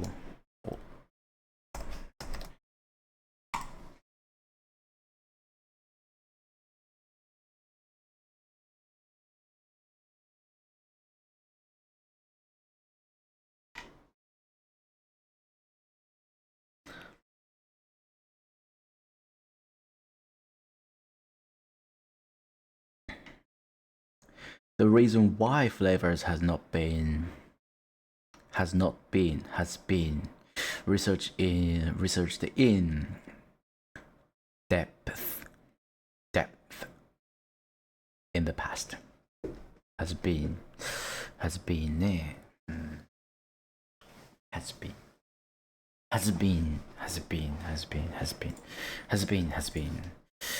examples has been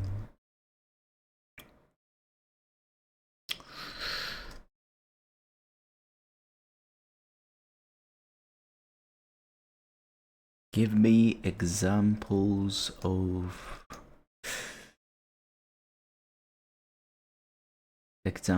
using has been.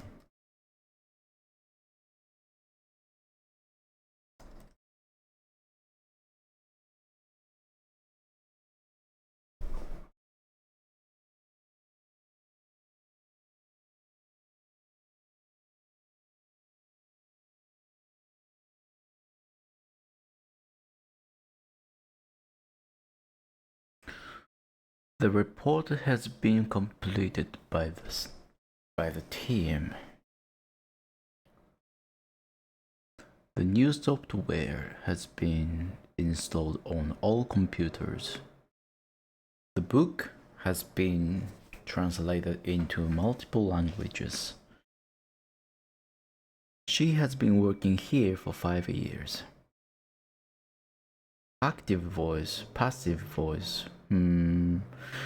He has been feeling unwell lately. Passive voice is. The report has been completed by the team. She has been active voice, passive voice. Present perfect, continuous tense. She has been reading that book for hours.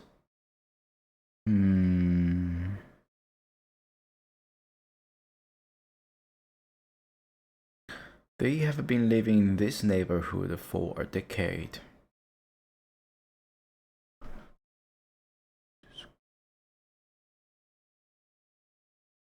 The weather has been usually warm this week. The situation has been quite stressful for everyone.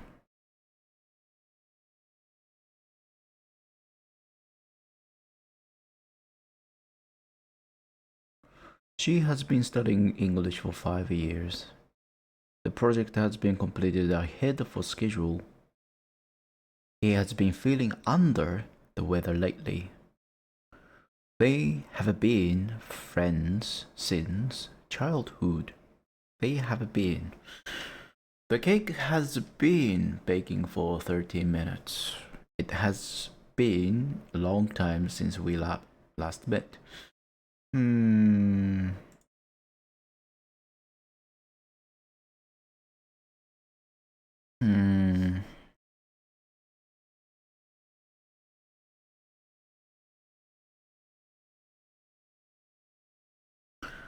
What is the difference between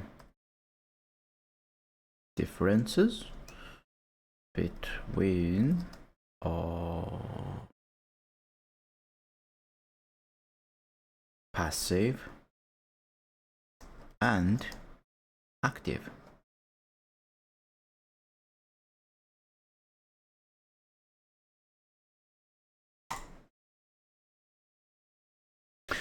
The differences between passive and active typically refer to two different forms of voice in grammar, specifically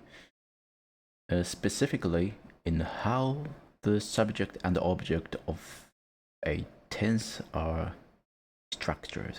Okay, I see. Then I'm gonna ask, what's the difference between subject and object? What is the difference between subject and object? In language and grammar, subject and object are terms used to identify different roles that nouns and pronouns play in sentences. Subject. The subject is the noun or pronoun that performs the action of the verb in a sentence. Action. The subject is the noun or pronoun. What is pronoun?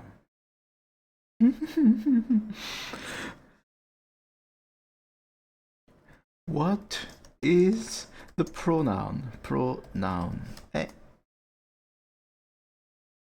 A pronoun is a word that can function by itself as a noun phrase that refers entire to the participants in the discourse, or to someone or something mentioned elsewhere in the discourse. The discourse. Discourse. Discourse. Discourse. Discourse. For example, for example,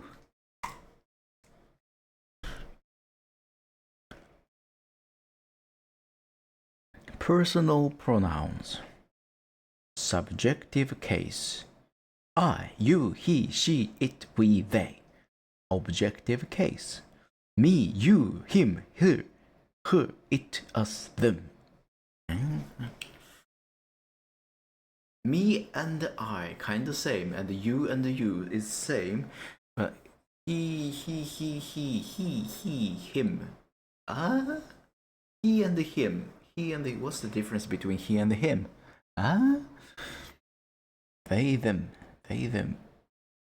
Possessive case.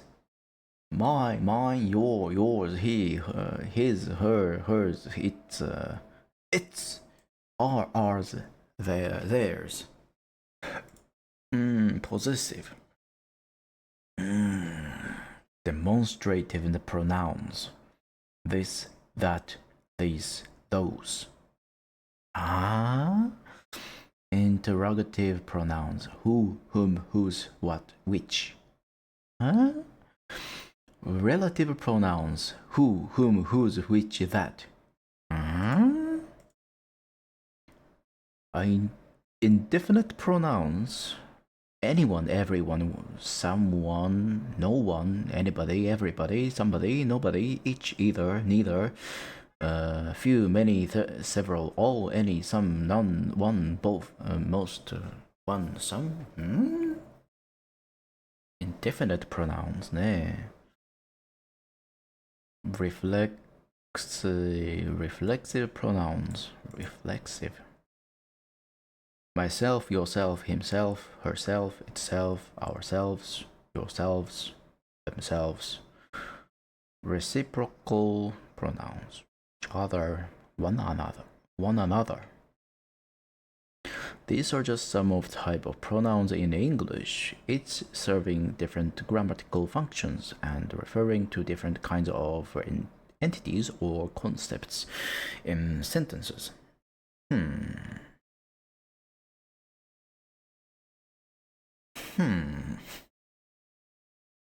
Me and I, objective and subjective. So, what is object? What is objective and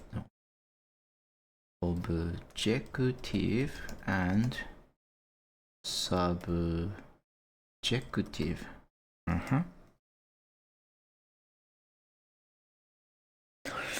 In the context of pronouns and also in broader grammatical terms, objective and subjective refer to different grammatical cases that pronouns can take based on their role in a sentence.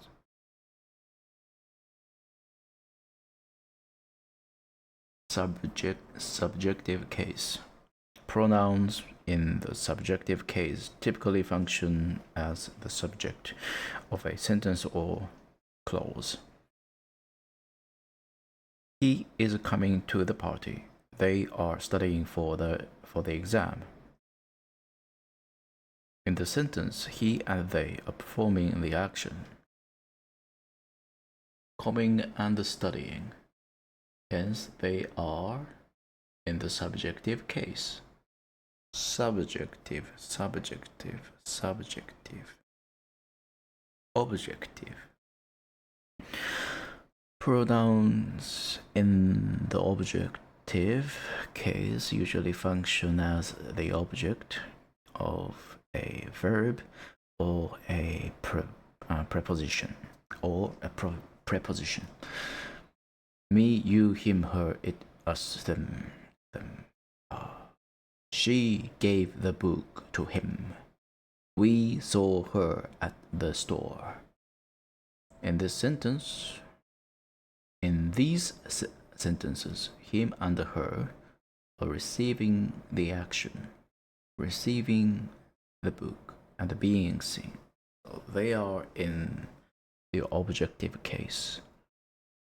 In summary, the subjective case is used when the pronoun is the subject of a verb doing the action, while the objective case is used when the pronoun is the object of a verb or preposition receiving the action or being acted upon. Understanding these cases help clarify the grammatical function of pronouns in sentences. Receiving actions.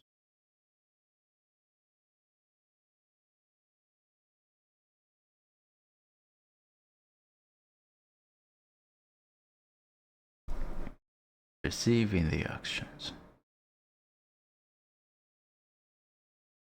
Doing the actions, receiving the actions. なるほど。To him. We saw her. To receiving. I see.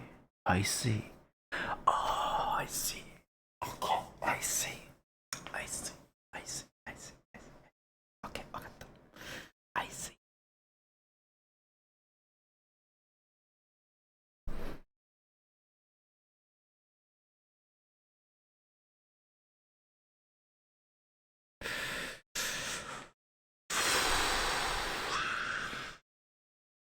I see.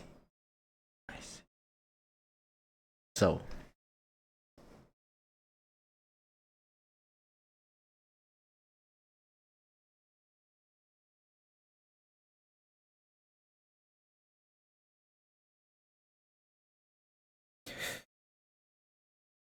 The differences between passive and active typically refer to two different forms of voice in grammar, specifically in how the subject and object of a sentence are structured. Object of a sentence.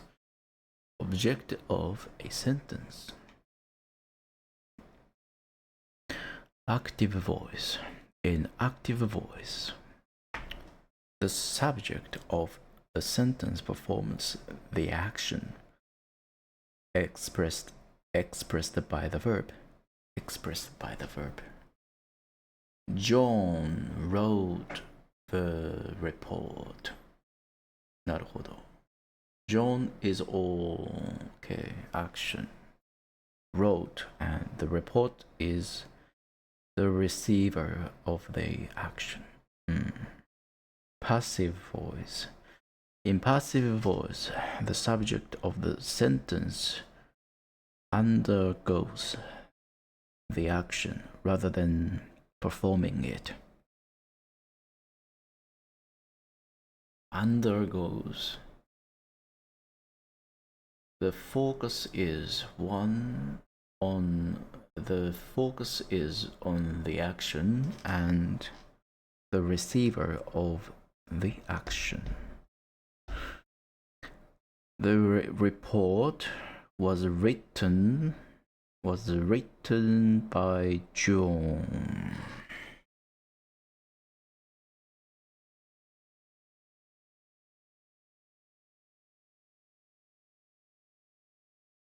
The report becomes the subject. Was written is the passive verb indicating the action done to the subject. And by John, the agent is optionally included to show who performed the action.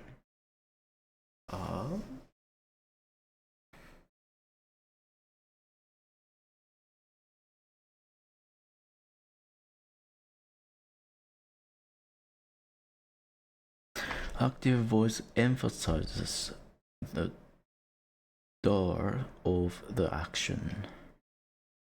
Passive voice emphasizes the action or the receiver of the action.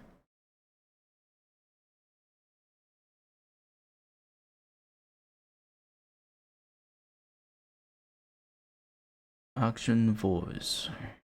Subject, verb, object. Passive voice. Object plus verb, agent.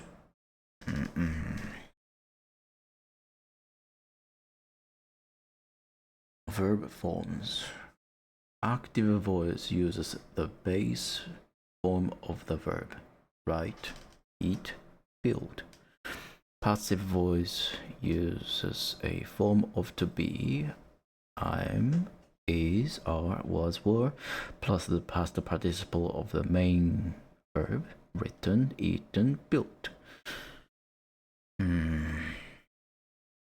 Active voice is more direct and straightforward, often used in clear communication and to emphasize the subject's action.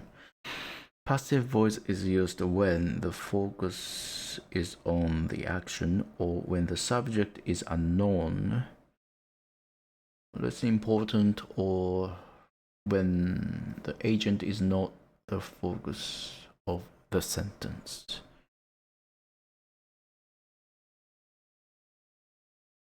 The chef prepared the meal.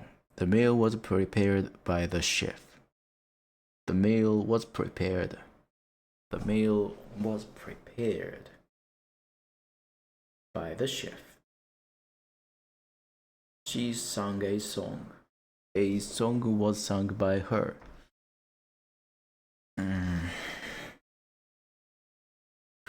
In writing, active voice is generally performed for its clarity and directness. Whereas passive voice can be useful for varying sentence structure or where the context calls for a shift in focus to the action itself. I can't find. I can't. Well, to me, both are same. Both are same. Like.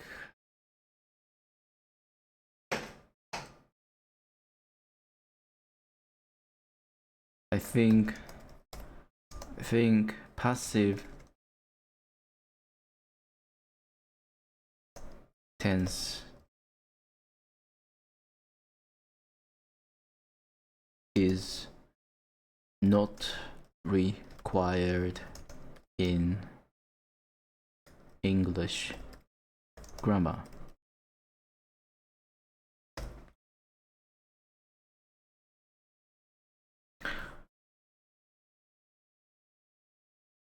I understand your perspective, but passive voice does serve several important functions in English grammar, despite active voice being more commonly used in everyday communication.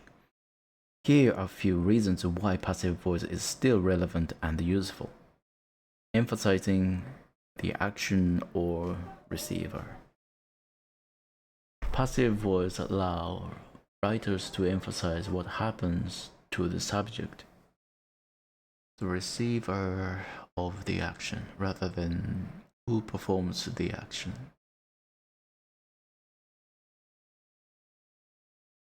This can be useful in context where the action itself is more important than the door. What's this? Doer. Doer. Huh. Then the doer. Shifting focus. Passive voice can shift the focus of a sentence from the doer of the action, the agent, to the action itself, or the recipient of the action.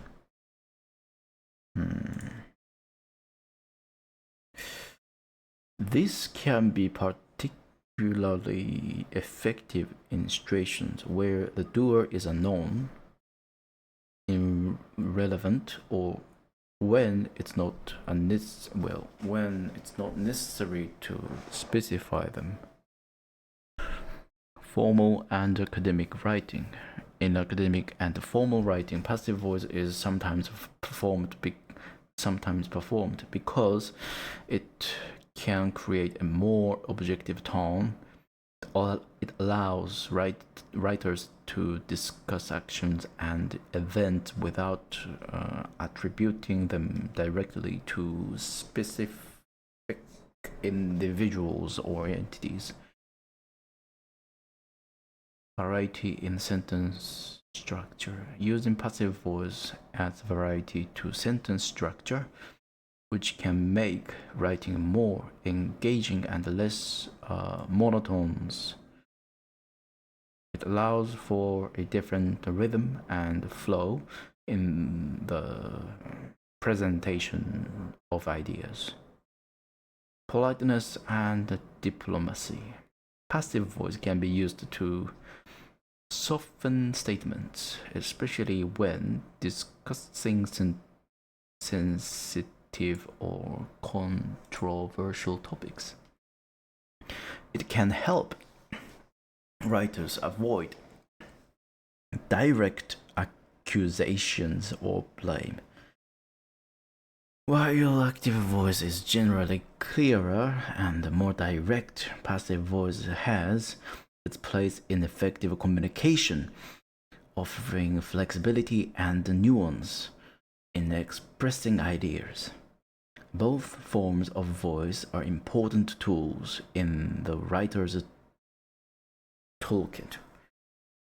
each serving different purposes, depending on the context and desired effect.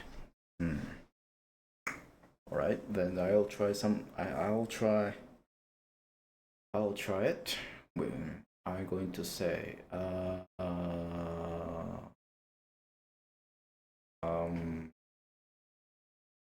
so for example, Japan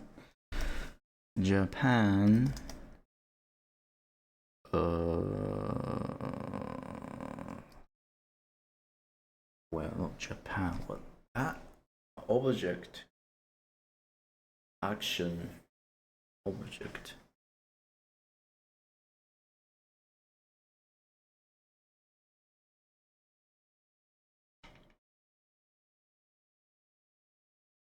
Object, verb, object plus verb, object plus verb.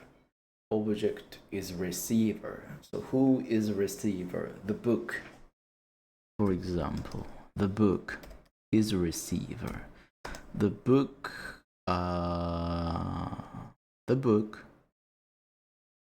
written by him.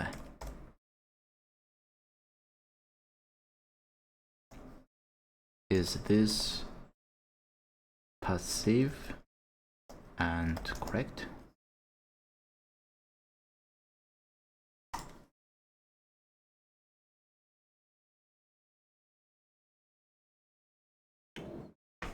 By him is not in standard passive voice form, and it's not considered grammatically correct as a standalone sentence in English. Passive voice structure. Passive voice. The sentence structure typically follows this pattern. Object, the book. Verb, written. Agent, by him. Your sentence breakdown. The book, written. Exactly. The correct passive voice form of your sentence would be the book was written by him.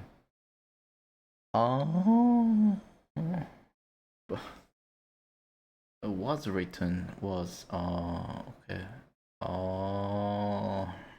Yeah, all right. Try again. Receiver. So the school has been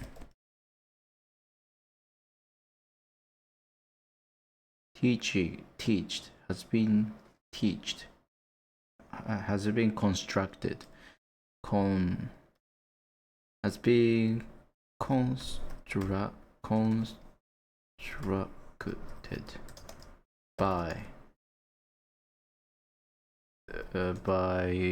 by several companies.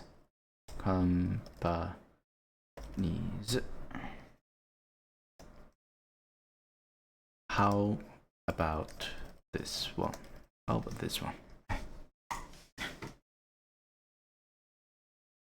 Yes, the school has been constructed by several companies is correct example of a passive voice sentence in English.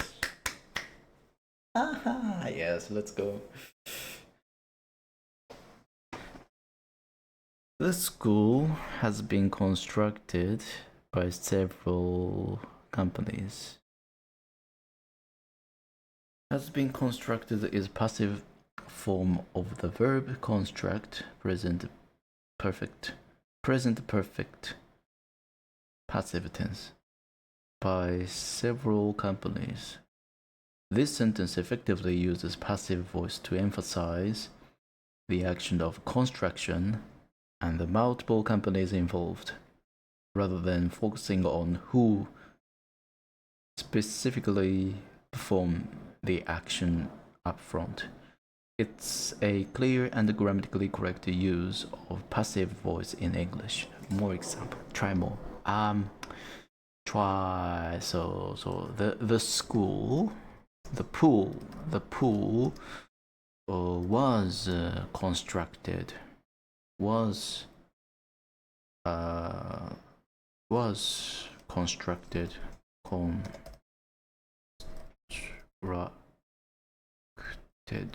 was constructed,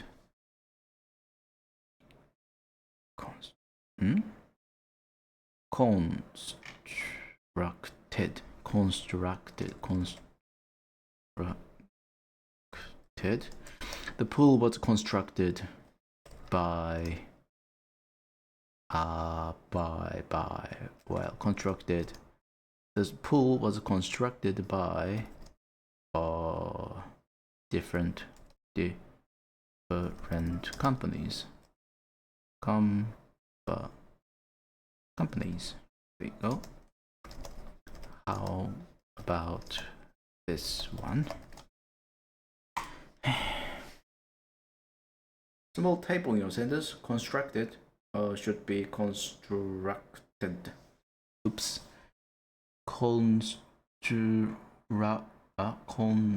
Is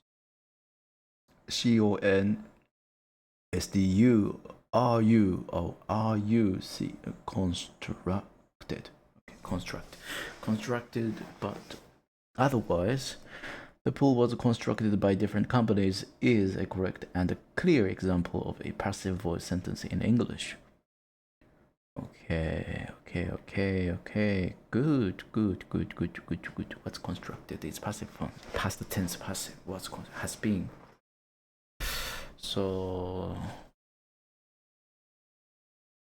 has been, have been, and was constructed, has been. The difference between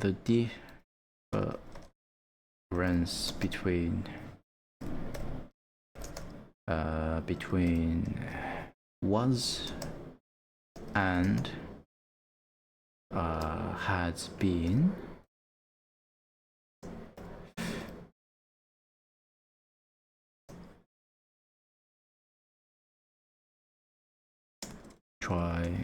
had been is the action is continuing or not. Yes. The difference between was and had been primarily lies on the tense and aspect they indicate in English grammar. Was simple past tense. No, had been past perfect tense. Is used to indicate actions that were completed in the past before another past action or point in time.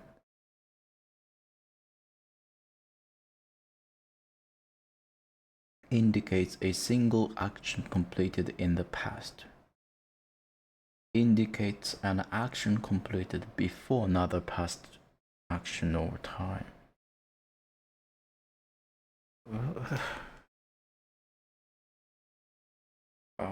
Action completed before.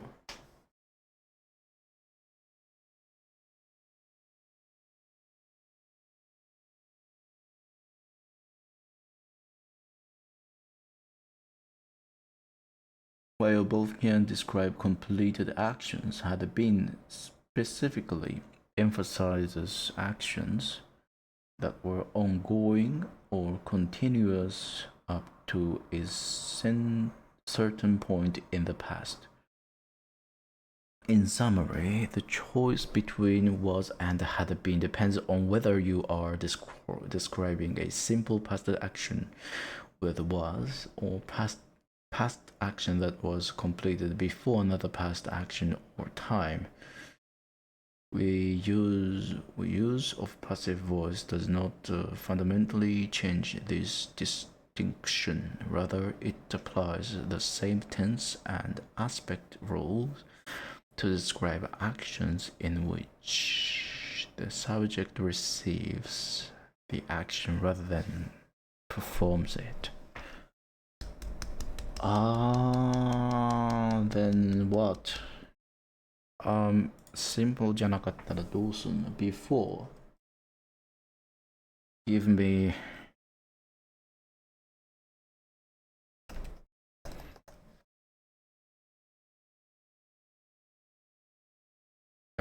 give me examples of using this phrase.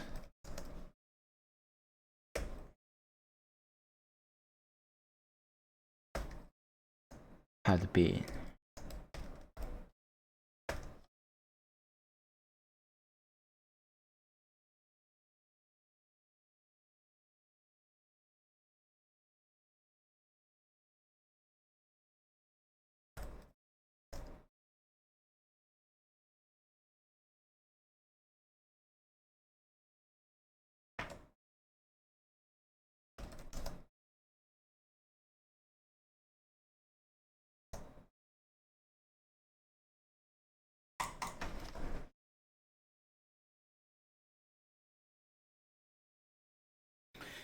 Before John arrived.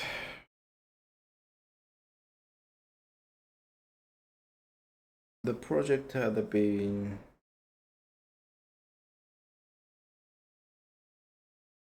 meticulously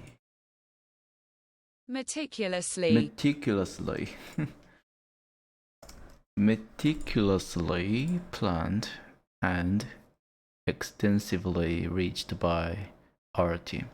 By the time they found out about the issue,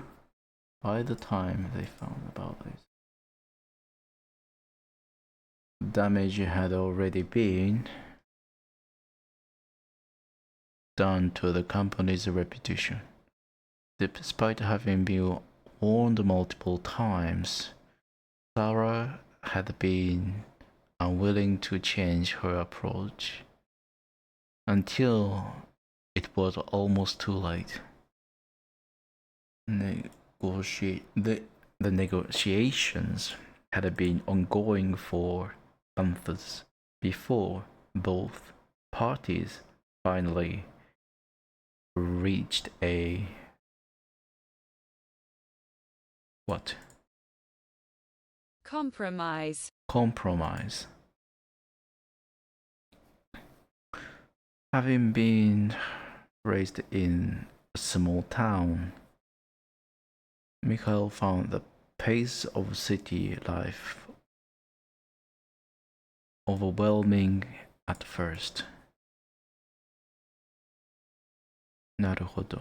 Before か。Before. Then, can I say the project was planned?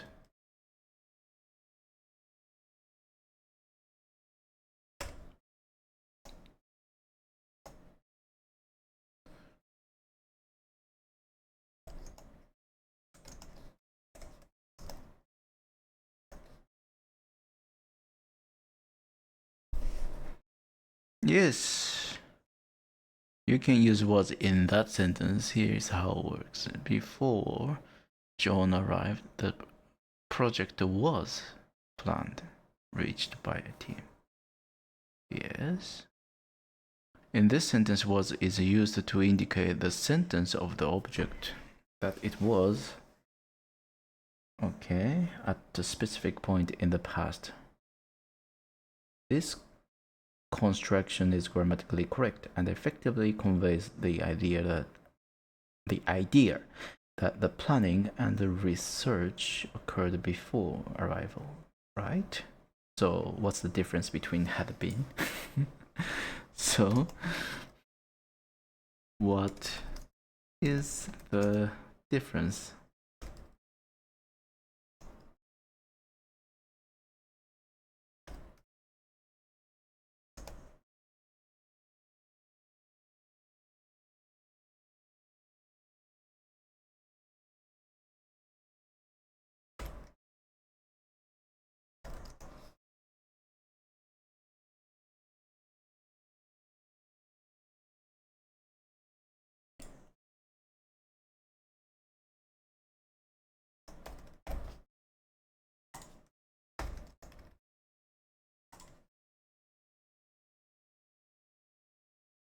The difference between these two sentences lie in the emphasis on the timing and completion of the actions described. Before John arrived, the object was. Here, the use of was indicates that the planning and the research took place at some point before John arrived. It focuses on the state of the project as completed actions before a specific past point. Before John arrived, the project had been meticulously planned and extensively reached by our team. In this sentence, had been suggests that the planning and the research were completed actions that occurred before another point in the past. It emphasizes the completion or continuity of these actions leading up to a specific past event. Focuses on the state or condition of the object before a specific past event. Emphasize the completion or ongoing nature of the planning and the research leading up to a specific past event. Both sentences are grammatically correct and convey similar idea but with slightly different nuances in terms of the timing and the completion of the actions described. Focus on state or condition. Completion or ongoing nature.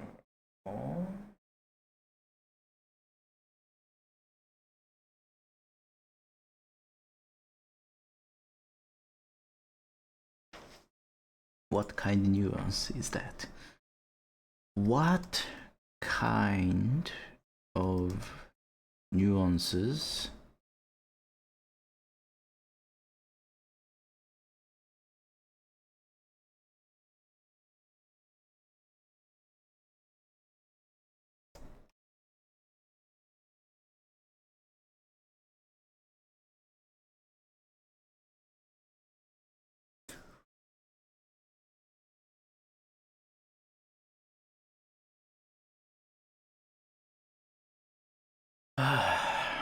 the nuance between using was and had been lies in how the timeline and the relationship between events are expressed.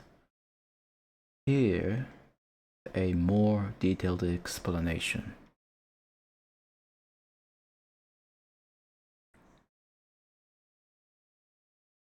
Using had been provides more clarity about the timeline and often suggests that the action described were prerequisites.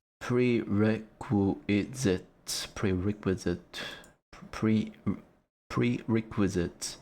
Prerequisites or had an impact on the subsequent event.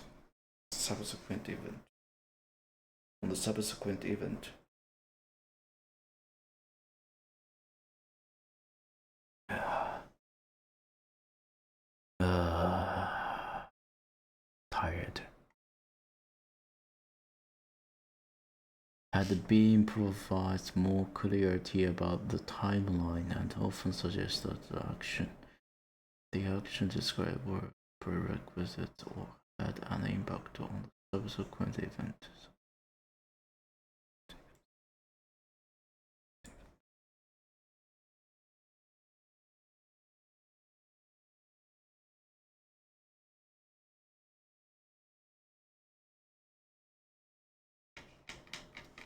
I don't understand.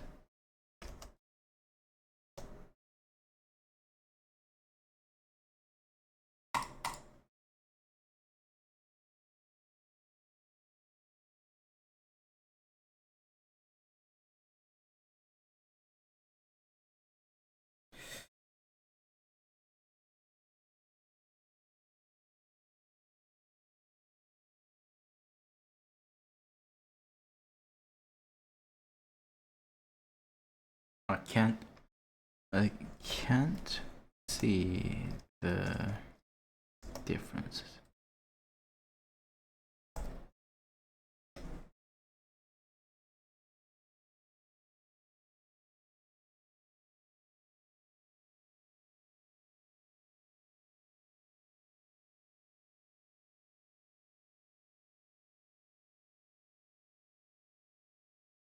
"12 p.m. Windows are in the state of being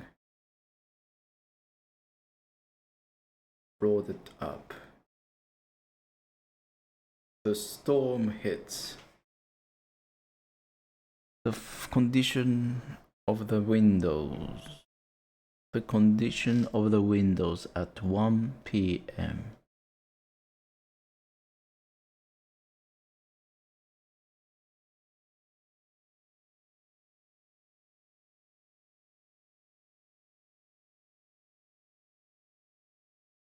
Action of boarding up the windows is completed. The storm hits. The completion of the action before.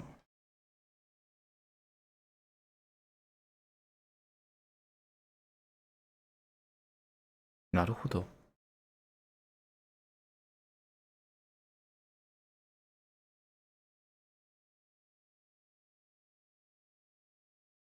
More example.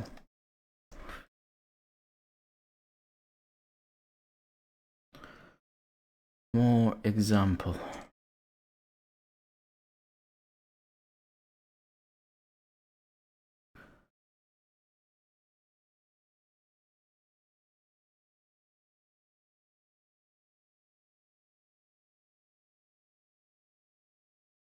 Using was before the teacher arrived.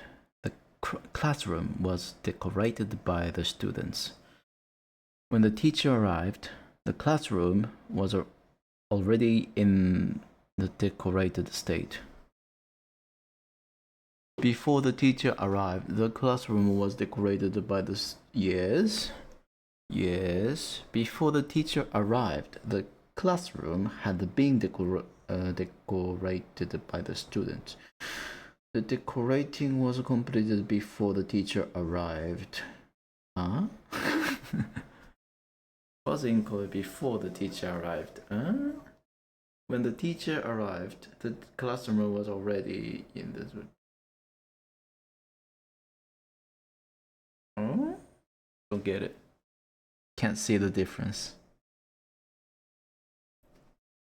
When by the time we reached the station, the train was delayed. When we reached the station, the train was already in the state of being delayed. By the time we reached the station, the train had been delayed.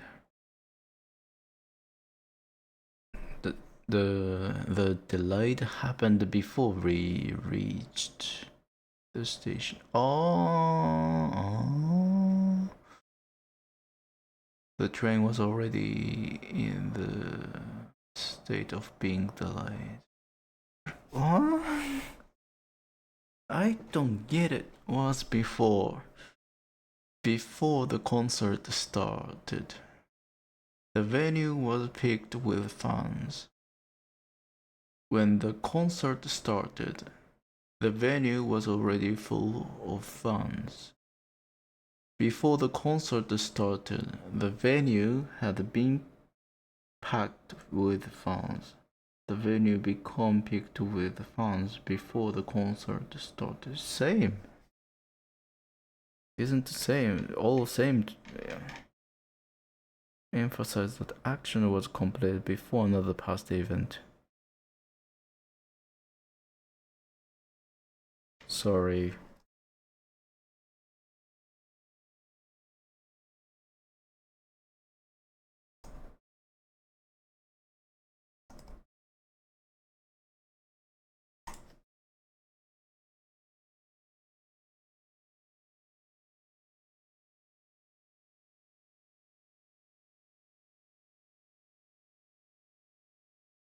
Scenario 1.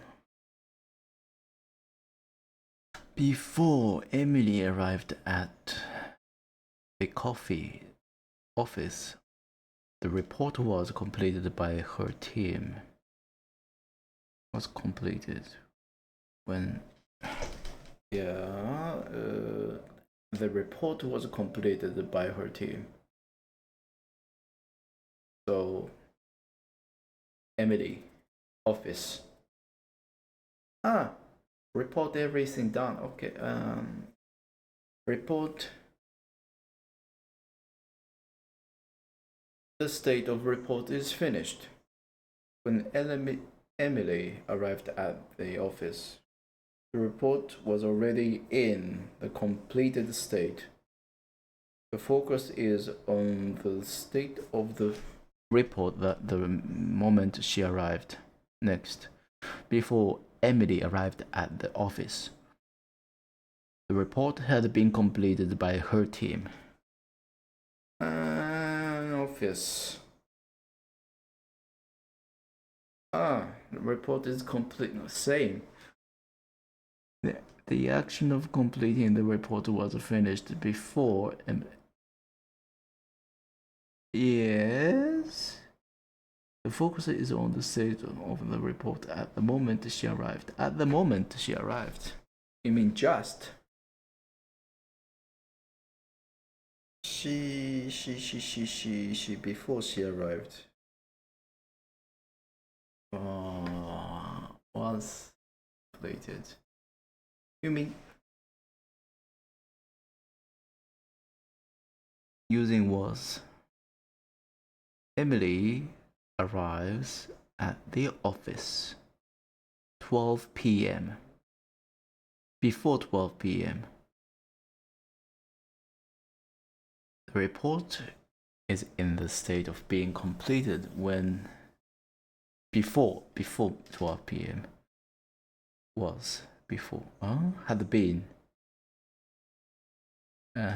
before. It is same, right? It's before 12, same before. The action of completing the report is already finished before. Being completed when being completed when Emily arrives. Being completed when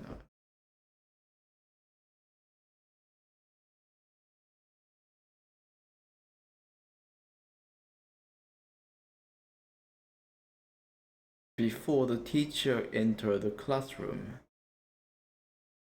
The assignment was done by the student. Before the teacher entered the classroom, the assignments had been done by the students.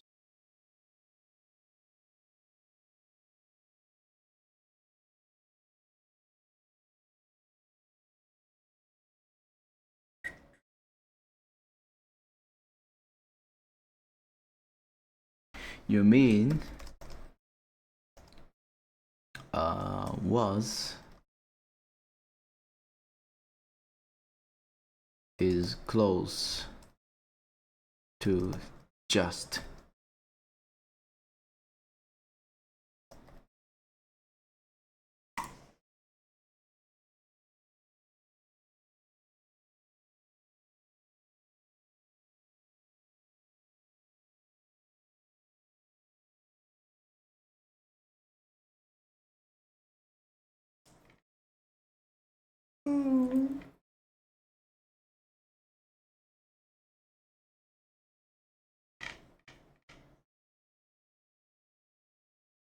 Think in Japanese. Not only that, but yes. I don't want idea. I don't want.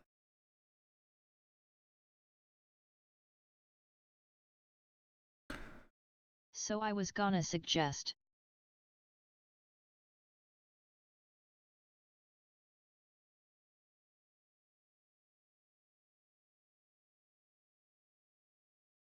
Yeah.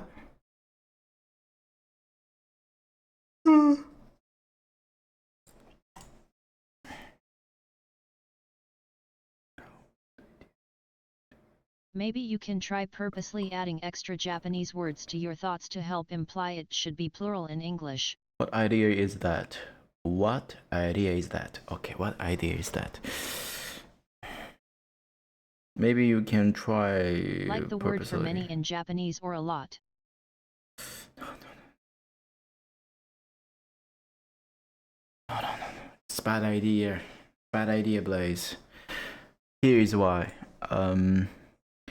Japanese grammar, English grammar are different. Japanese expression, English expression are different. Why can't you say there are many applies? Japanese word, English word are different. So, for example, I want to use some word in Japanese, well, some word in English, and with start with Japanese word. Sometimes doesn't match together because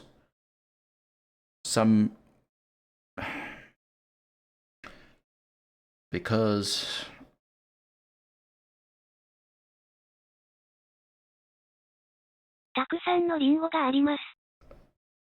some word you can't translate into English perfectly.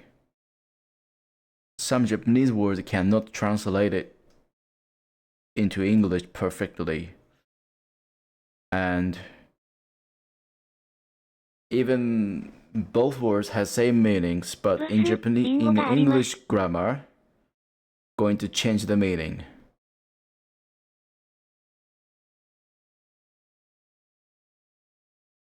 They're going to change its meaning.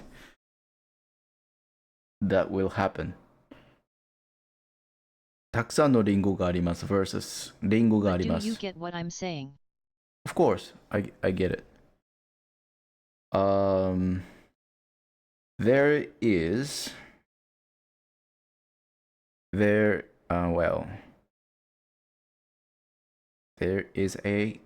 an apple.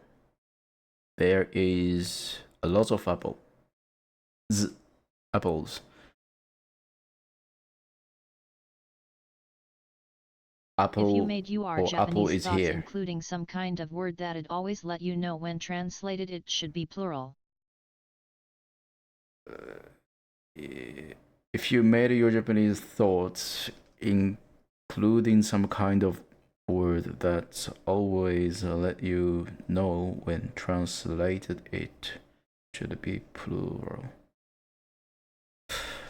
Today I was looking the differences between not the differences. I was studying about S. Alphabet S. What S will affect in what S means in English. And had been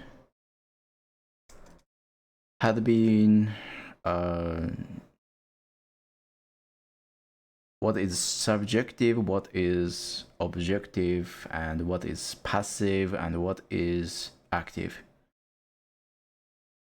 That's what I learned today, but still I'm hard to find the I feel difference you know between the English sentence rolls right. had been and was. Here, was and had been, they have slightly different The differences. issue is you translate from Japanese in your head. The issue is you translate from Japanese in your head. I'm not doing right now. And I don't want to do that anymore. I used to do that. Think Japanese first and translate it into Japanese English. I know you say you don't. Translate it into English.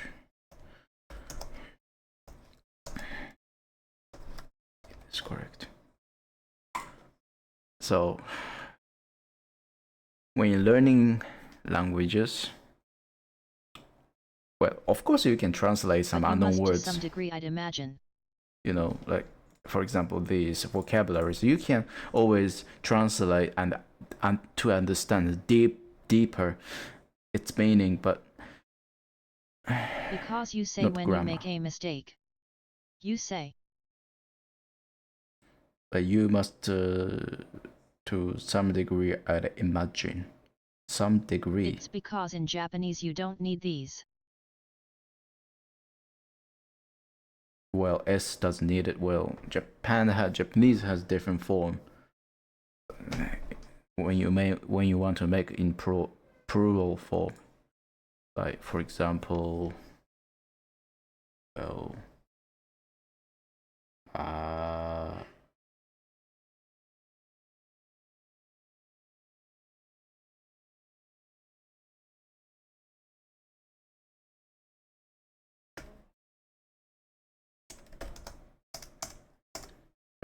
kodomo is a kid. Kodomotachi is plural.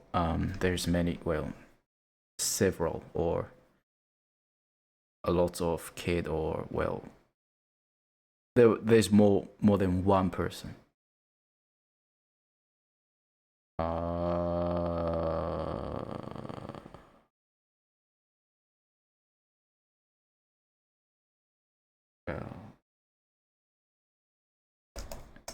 Ohashi, chopstick.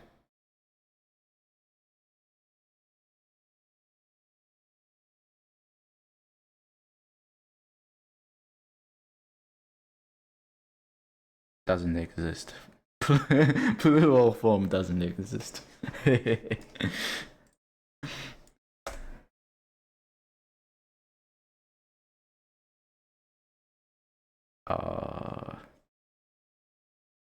Hitobito.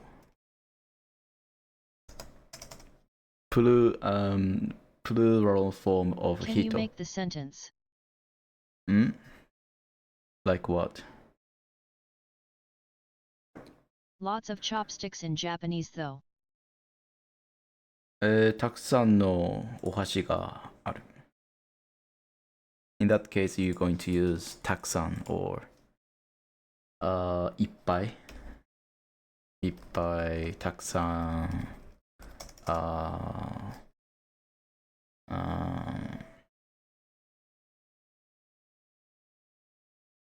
Yes, that word. or maybe 莫大はおかしいよな。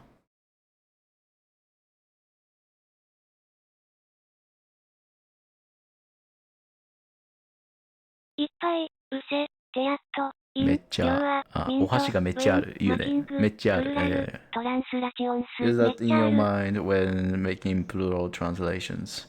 But いっぱい is not don't misunderstand. いっぱい is not plural form of chopsticks.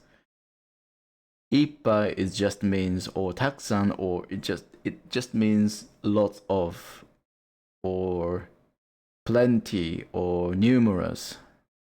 It's different thing. Yes, lots of. And ohashi, you're not going to change your, this is It noun. means many. This is noun, and in English you It's have to same add thing. s in the end. S, ohashis. But in Japan it doesn't exist such rule. Such rule like English.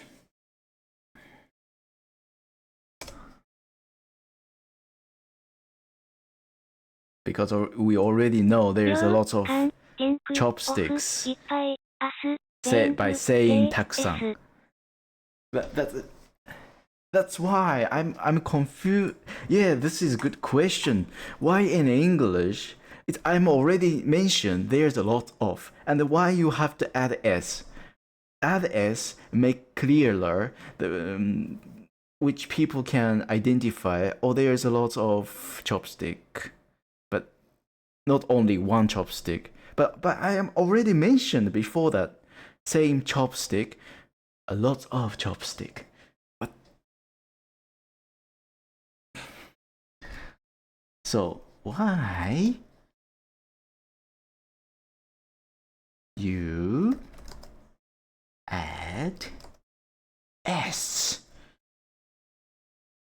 S、椅子、The で、 end で、いっぱい、イット S、ジュスと、 of エクサクト、の、グ SS。 I mean it's this just BC of consistency no. Plural always state. has S. Well, that's English rule. But Have my you question tried is French or why? Spanish? Why they Ever add seen feminine and S? masculine words? Even despite I mentioned a lot of in my My sentence. favorite chopstick is kazu Hey stick. Shusaiku, how are you? I love eating ramen with Hey cute little sweetie, kazu good stick. evening. Why you add S at the end of this statement? Even I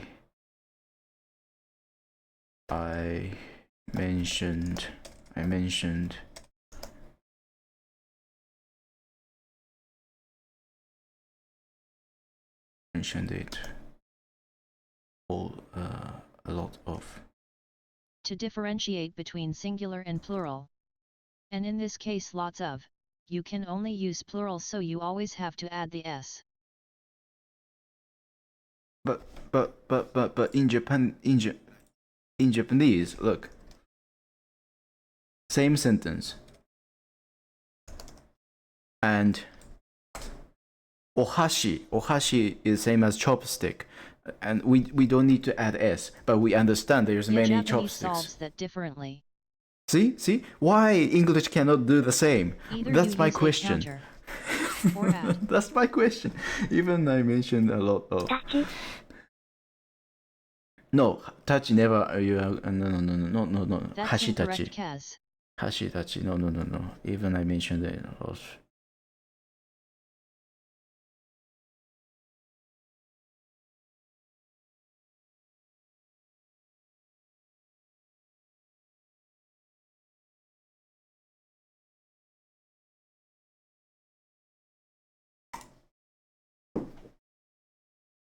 My ex-Japanese girlfriend whom was Japanese would always tell me in Japanese, you always have to guess what the other Japanese person is saying.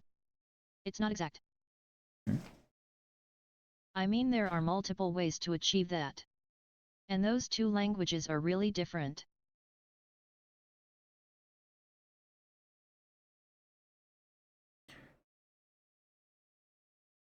English must learn from Japanese language. So they have to get rid of S. We can understand a lot of I don't chopstick. think they are that different. A lot of chopstick. Not a lot of chopsticks. No S. A lot of chopstick. A lot of chopstick. A lot of student. Interesting. How come so? A lot of students. But in Japanese, It's okay. my own ignorance of not knowing enough to make enough Japanese sentences to explain it to Kaz. It's in Japanese. We can understand without. Well, English and Japanese both have a sentence structure and nouns. Without using S to It's hard to compare identify language from completely different origins. All languages are based on using nouns plural. and supporting grammar. Plural or not. There you go. Here.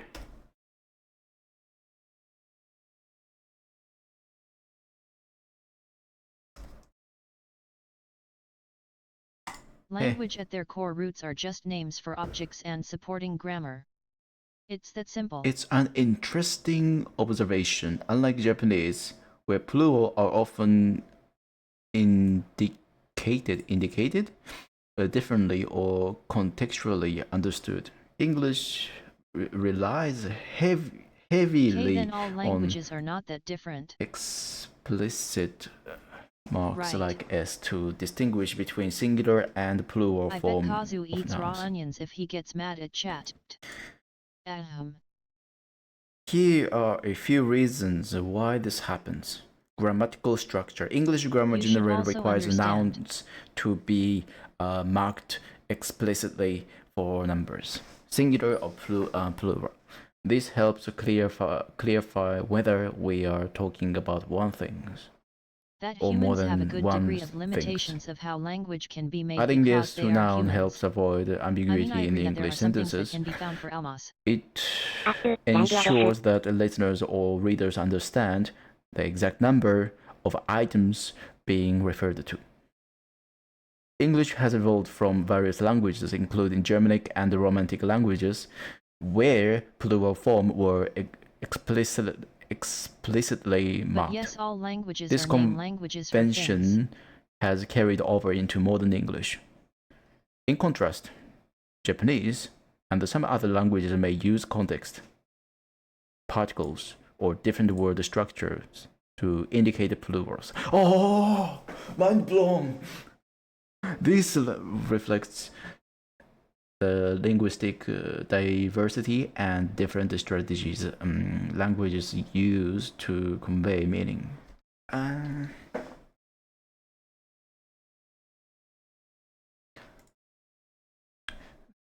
Since That is the thing. English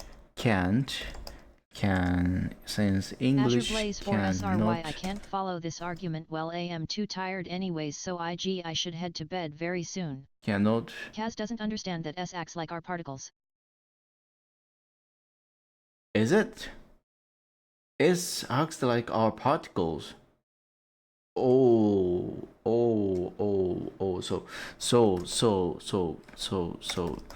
for English alphabet Is, et, plural, non-plural English particles. S is just like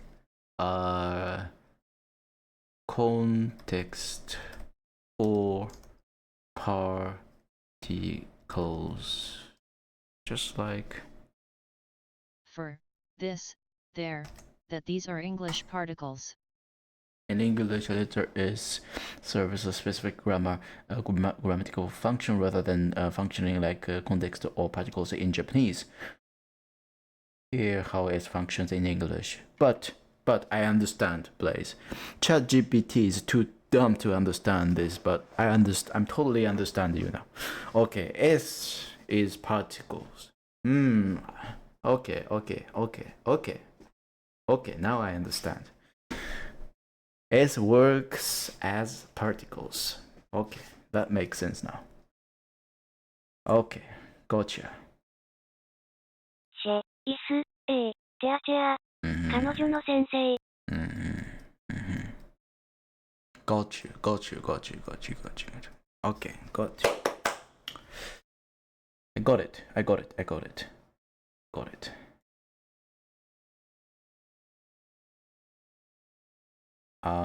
Okay, so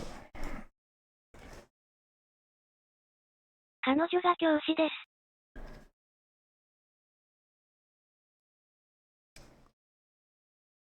Is a particle it's the crap that goes between the names for things. Azure Blaze for her teacher. This is what I was expressing to Shosaiku.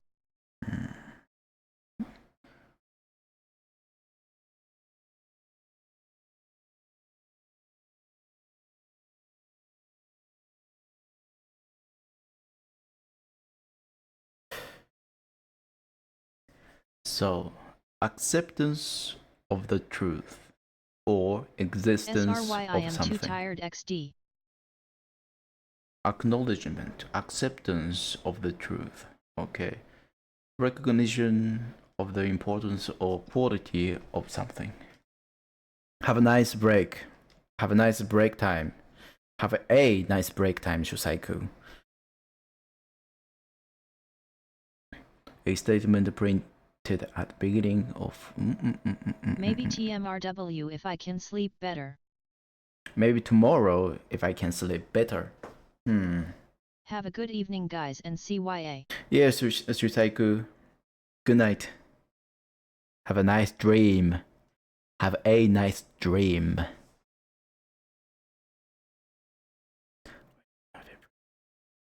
CYA.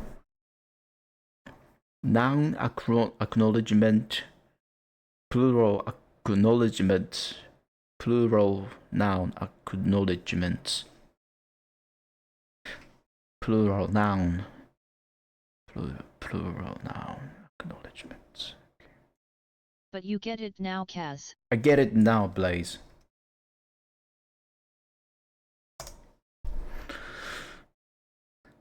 The process of taking away. So this an, a, of everything. It's particles I and the acknowledge that constants. Kazu is a cutie patootie. The process Noun of and taking. English particle sentence. I got you. Here, I got 5 from my reading practice today. It was very challenging. It was very challenging task for me. It was a very challenging task for me.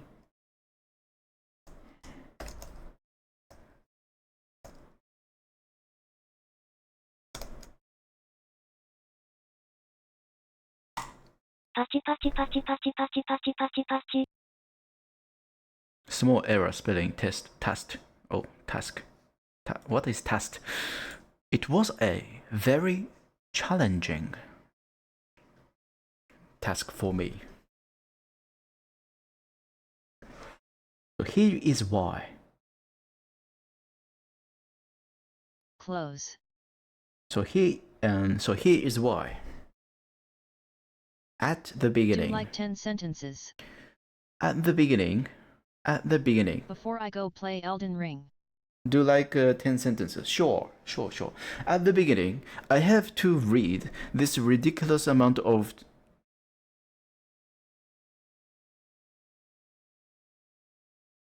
what?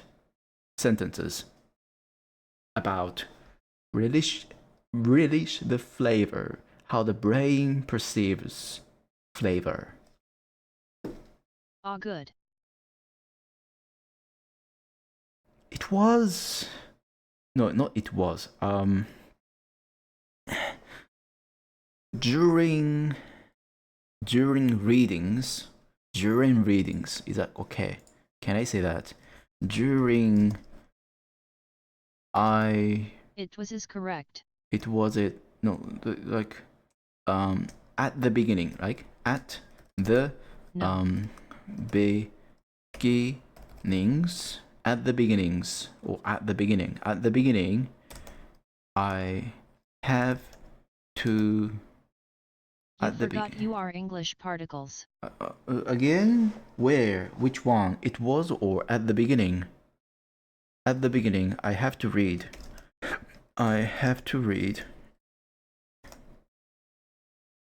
At the beginning, I have to read about blah blah blah blah. About flavors, okay? If you're referencing yourself, that's better. Flavors. About flavors. Then, no, not then. During. But remember. During my reading. During my readings. English needs to be exact. During my readings. Readings here is noun. Reading is noun or s. I don't need it. During my reading. I experienced I experienced. So if you read this sentence, I experienced what? I how much guessing experienced. has to be done? So if you read this sentence, guessing, how much guessing has to be done? English needs to be exact. How much guessing has to be done? What? So if you read this sentence, how much guessing has to be done?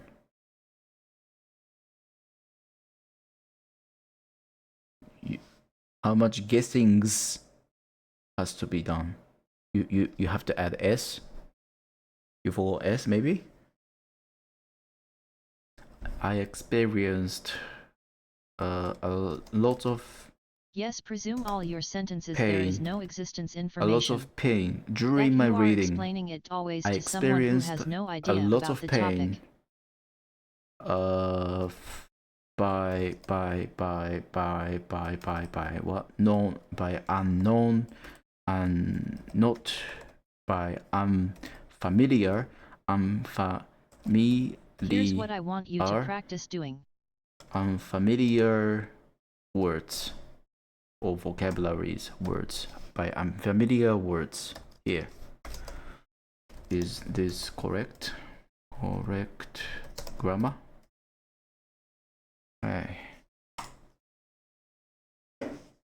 Has a few grammar issues. What? At the beginning, I have to read about flavors. During my reading, I experienced a lot of pain from unfamiliar words. It's the same. Oh, it's typo though. Always pretend you're speaking to a 5-year-old that has no clue what you are talking about. Always pretend you are speaking to a 5-year-old that has no clue what you are talking about. Here's what I want you practice doing. Always pretend you are speaking to a 5-year-old. For example. Okay, so you mean I have to speak as simple as possible. You mean I have to speak as simple as Make possible. sure all your information is in your sentence without pointing at anything. Possible here. Is this correct? Is this correct? Hey. Yes, your sentence is correct. All the details have to be in this book. Yes. Pretend it's like a book. All the details have to be in this book. Make sure all information is in your sentence without pointing at anything. So I have to talk like passive tense. I have to speech. No, I have to. You're talking about the passive tense in English.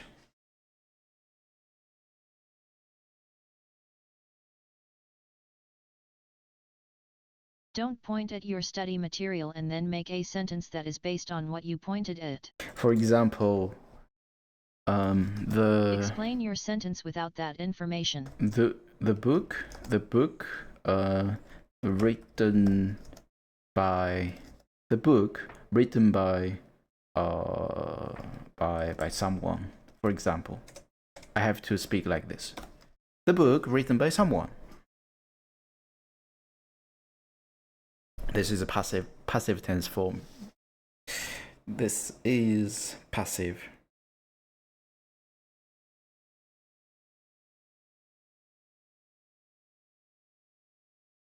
Plays is focusing to his. The way you speak is you are always pointing game. at a menu and saying there is a salad on this menu instead of explaining the menu without pointing. The way you speak is you're always Saying the salad pointing a comes menu. with dressing and steak. Saying the salad comes with dressing, steak, and the steak. The salad comes with the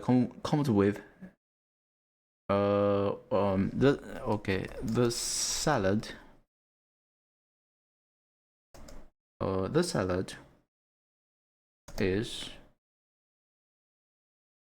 ornamented with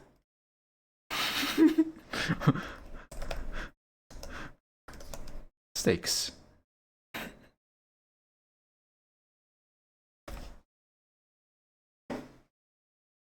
The salad is ornamented with steaks.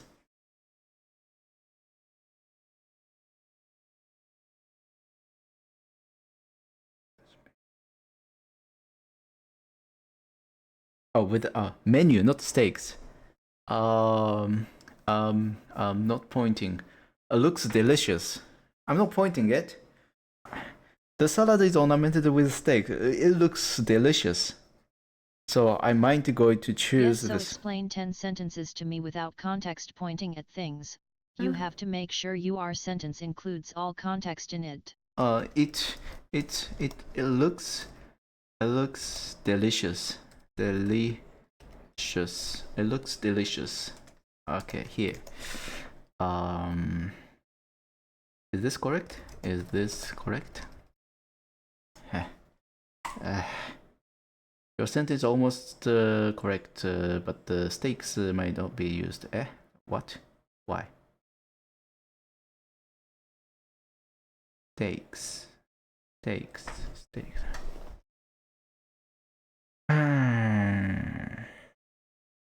The steaks ornamented with salad. And steaks, which are large piece of meat, usually served separately. Here is a served version of your content. The salad is Chat is saying normally the steak is chopped up in the salad. adorned Adorned. with a slice of steak. It looks delicious. ChatGPT saying normally the steak is chopped up in the salad. Yeah. All right. Yeah, so explain 10 sentences to me without the context pointing at things. You have to make sure your sentence include all context in it. Context of what?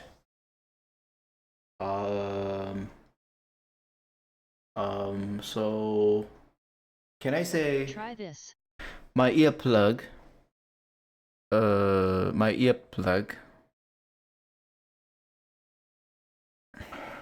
so my earplug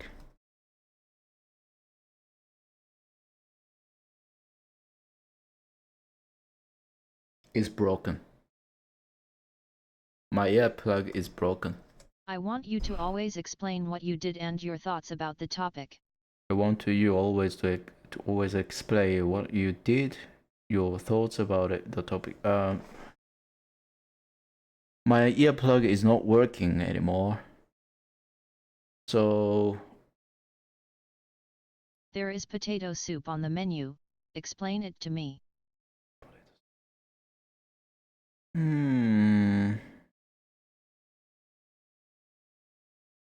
It's warm, colored, tan colored.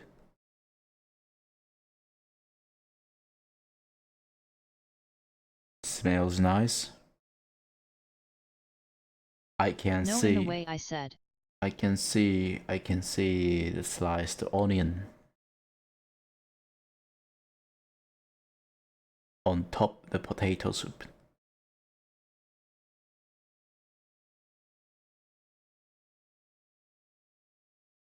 There is potato soup. This is like I said, English is an exact language.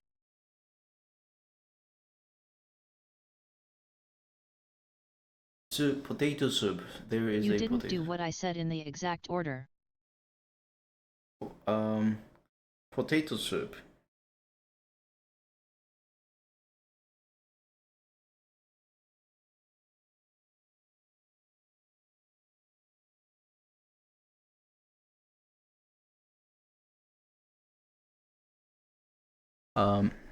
Recently, I Read had what I said exactly, Kaz. recently. Hold on. Recently.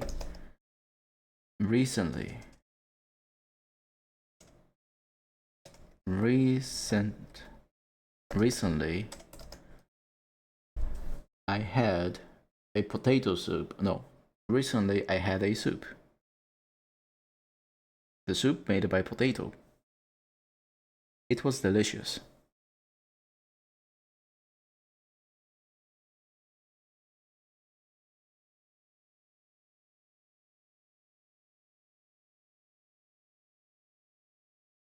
No.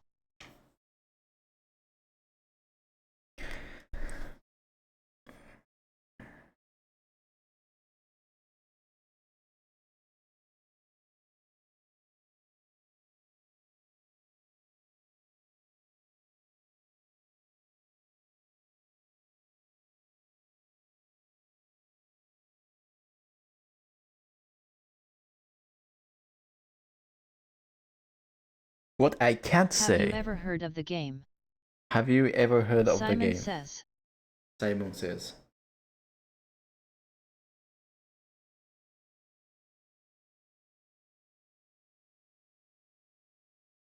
It's a kids game they teach us in school. Earl. Hey, let's play Simon Says. When I say Simon Says jump, you jump. When I say Simon Says shout hooray, you shout hooray. But if I don't say Simon Says first, don't move. And that's how we play the game. Are you ready? Simon says, jump!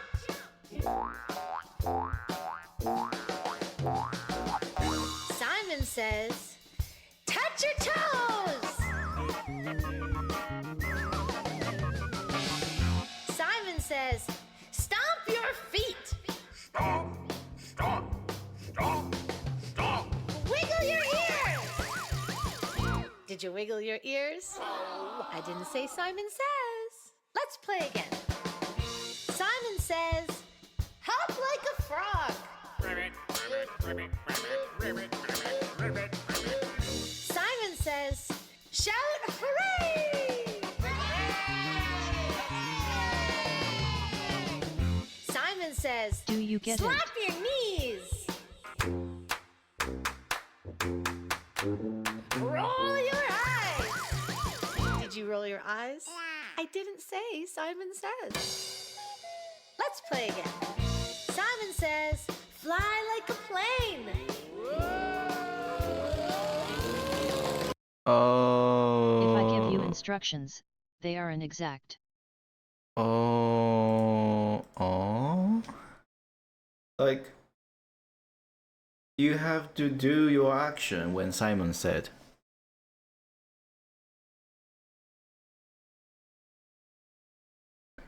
If Simon didn't say anything, you shouldn't Right. do that.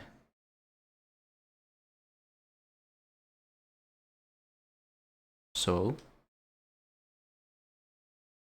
So when I give you the instructions to say jump, I have to jump. you jump. Yeah. I have to jump. The issue is I'll tell you jump. Yeah. Then you'll proceed to dance, Why? instead of jumping. How? Well, you just say, eh? Why I'm dancing instead of jumping.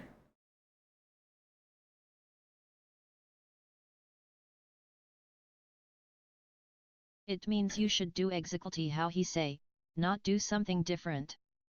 So I'll give you the sentence instructions again.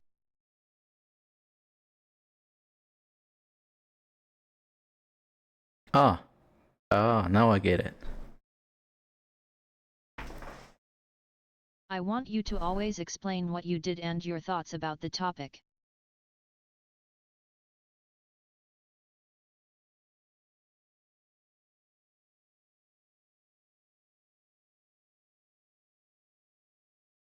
If you do this in the wrong order, then you're wrong. Okay. What I did, plus your thoughts about the topic. You said potato soup, right? There is a potato soup. Let me think. First, I have to explain what I did Okay, on let's potato try soup. again. I recently had a soup. It was very delicious. There is potato soup on the menu. Explain it to me.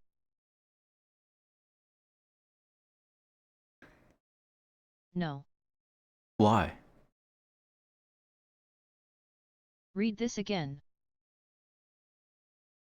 I want.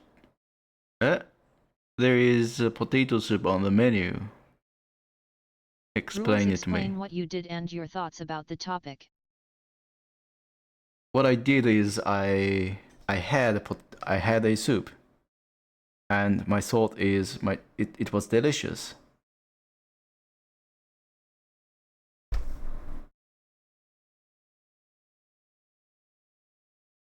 Good. But I just say what? Previously I was Now fix the grammar using English particles.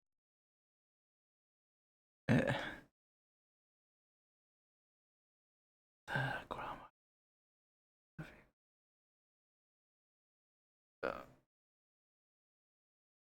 Grammar particles. Okay, listen.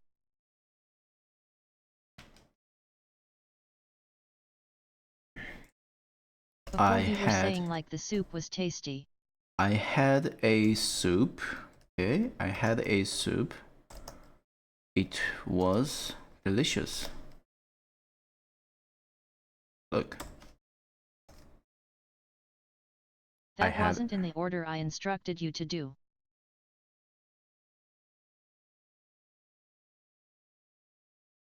Sorry, I confused.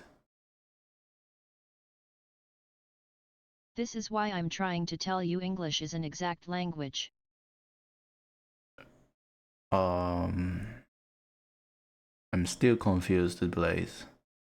What are you trying to do?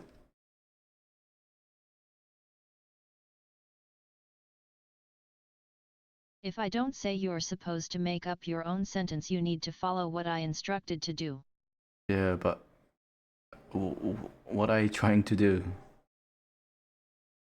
I'm super confused right now.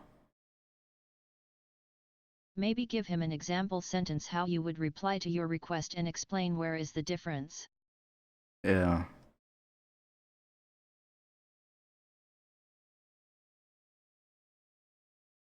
Let me try explaining again.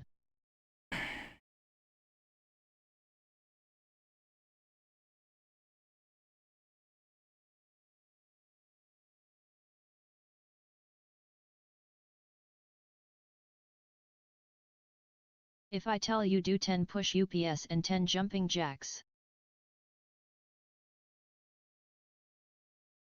what do you do? Well, 10 push-ups and 10 jumping jacks.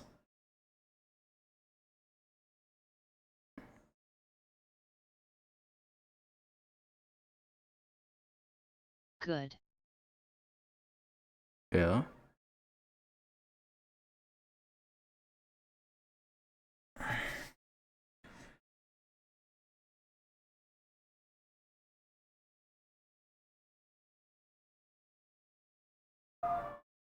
If I tell you to write me your thoughts about potato salad and using a spoon, what do you do?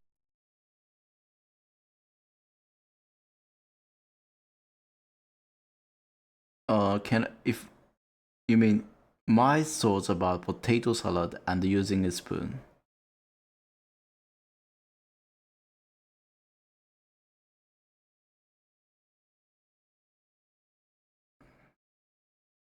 Yes.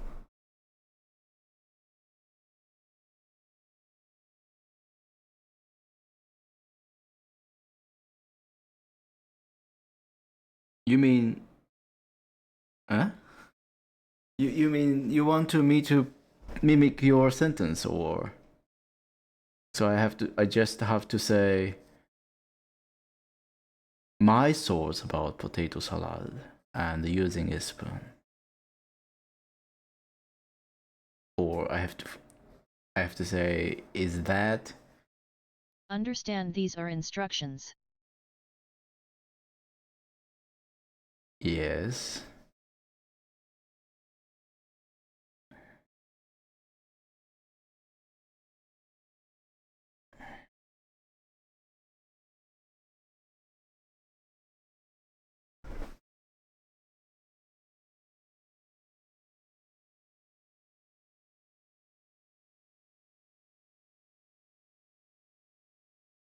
Um. 指図。インストルクチョンス。Yes.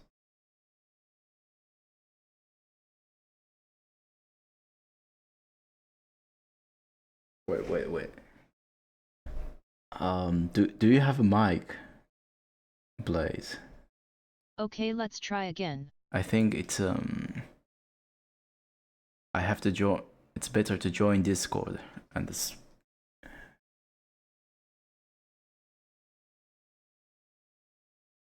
Not plugged in ATM.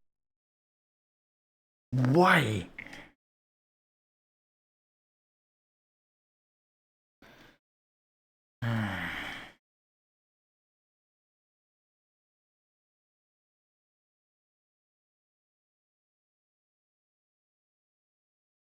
I mean, That guy is prepared to play Elden Ring, not talk. Cause I dragged my old PC upstairs for Elden Ring yesterday. Show some understanding. Yay. all right.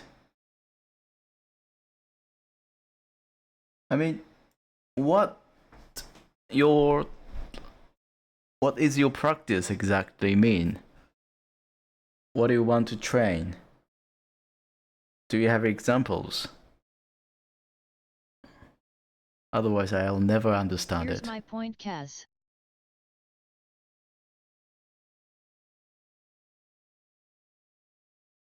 You suck at following orders and instructions. Yes. And?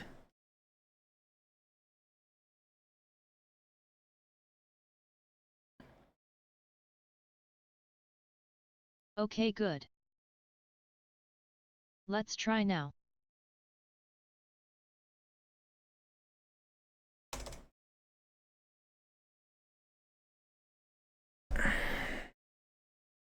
I want you to always explain what you did and your thoughts about the topic. Yes. Okay.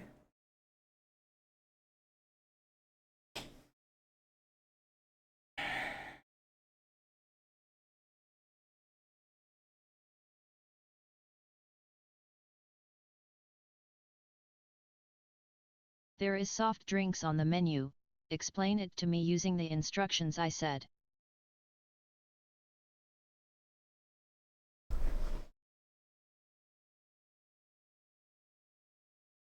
So, what I did is I found some soft drinks which I wanted from the menu. Then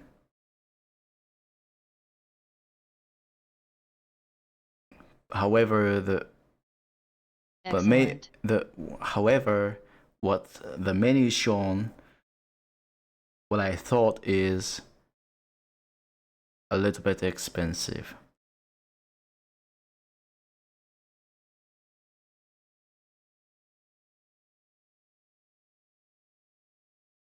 So close. You forgot his particle.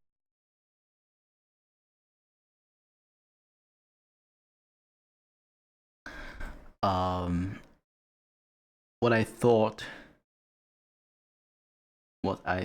was the drink was a little bit expensive.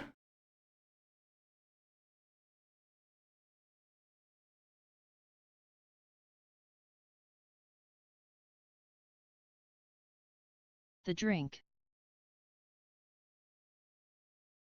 I already mentioned drink. Oh, I can't say the drink. Wait. So first is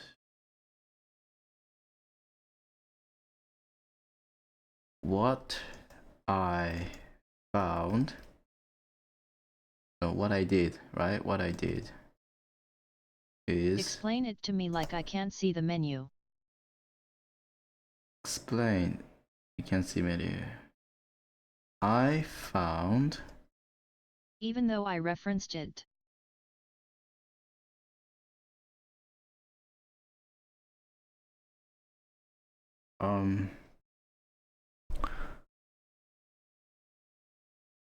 so I found a Let's soft pretend I'm blind. drinks.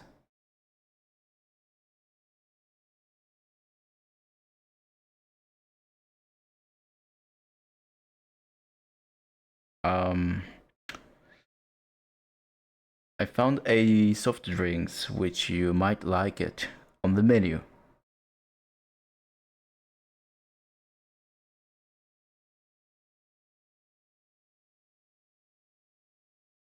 Which you might like it is my thoughts. This is my Excellent. thoughts. Perfect. Yes. Let's continue 9 more. Keep pretending I'm blind. Okay.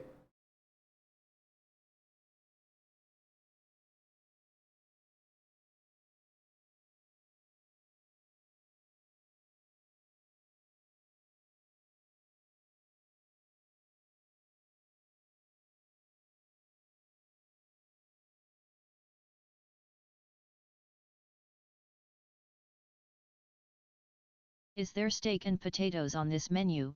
Keep using my instructions from earlier.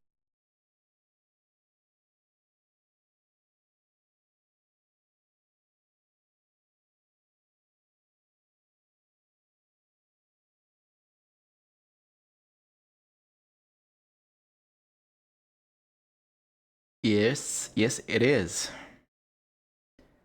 But a little bit expensive for us. Would you like to have? But still, would you like to have or not?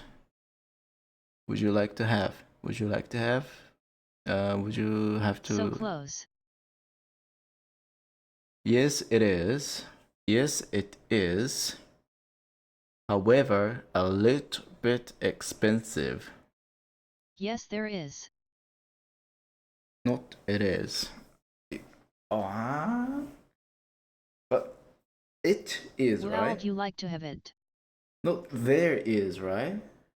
If you're there, it means like further distance. But I use it because the menu, right? I'm saying, I'm mentioning So it. write this down in your notes. Yes, there is. Would you like to have it? But why not yes, it is? You need to presume everyone is blind when writing and saying sentences.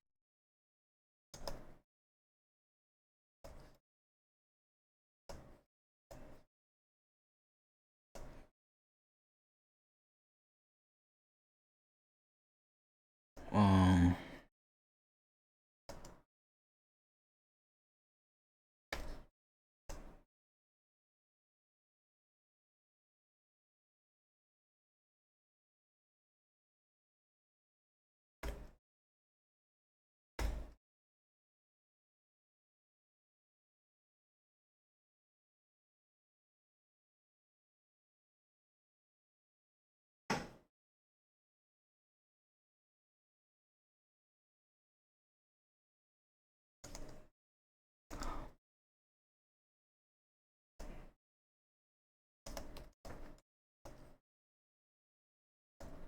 Even with chat.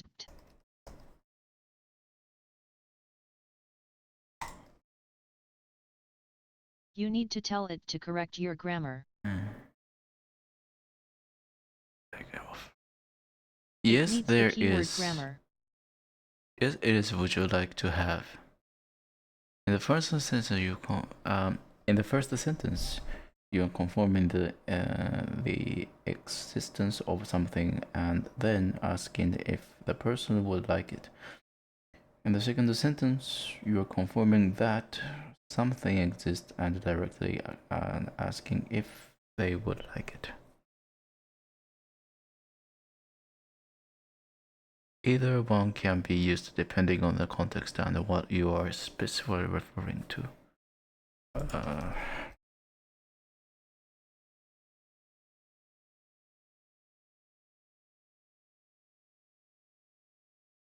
If I want to... Basically, as I say is there, you say there is. Does that make sense? Azure Blaze 4, you are doing a good job, but make sure you look after yourself as well. Yes, Blaze.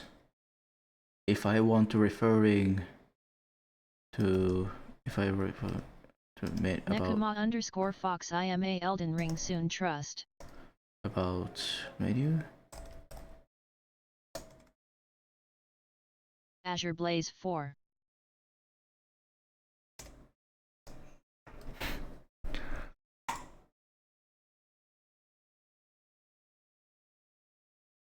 Is there something on the menu would you like to have? Please directly there. Why? It is something. Why there? Why there?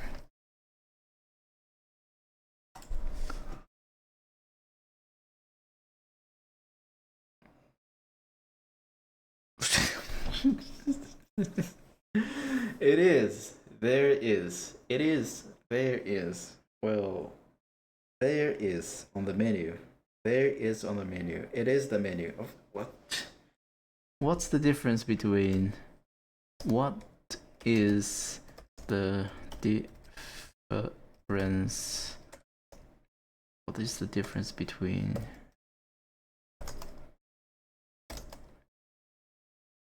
It is and there is?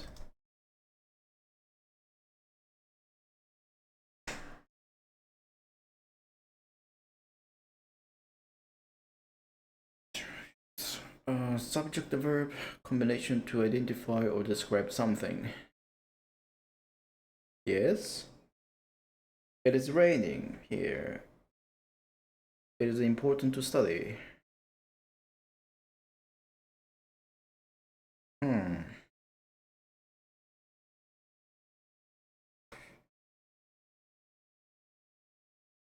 There is, there are used to indicate the existence or something. Existence of something. Existence. Really?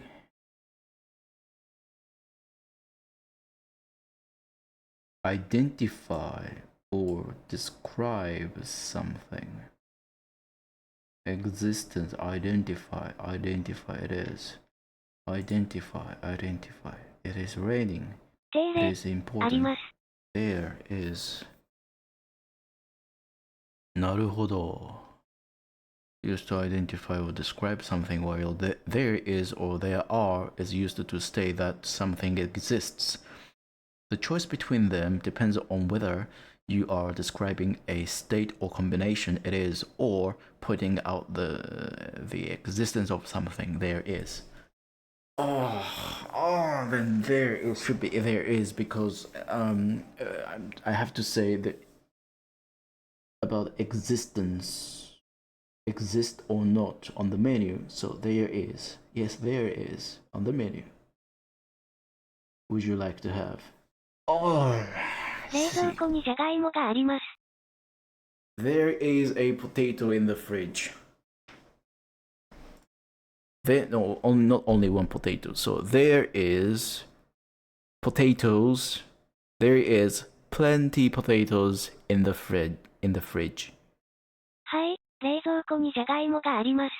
Yes, there is plenty. Well, Yes, there is plenty. Well, yes, there is potatoes in the fridge. Because usually there's not only one potato. You're going to keep it. You're going to store it into your fridge. So I potatoes. think it's normally in Japanese to say. はい、冷蔵庫にじゃがいもがあります。冷蔵庫にじゃがいもがあります。Well, it's not natural. Yes, potatoes exist in the fridge. It's not natural to say in like English this in we say- Japanese, but grammatically correct.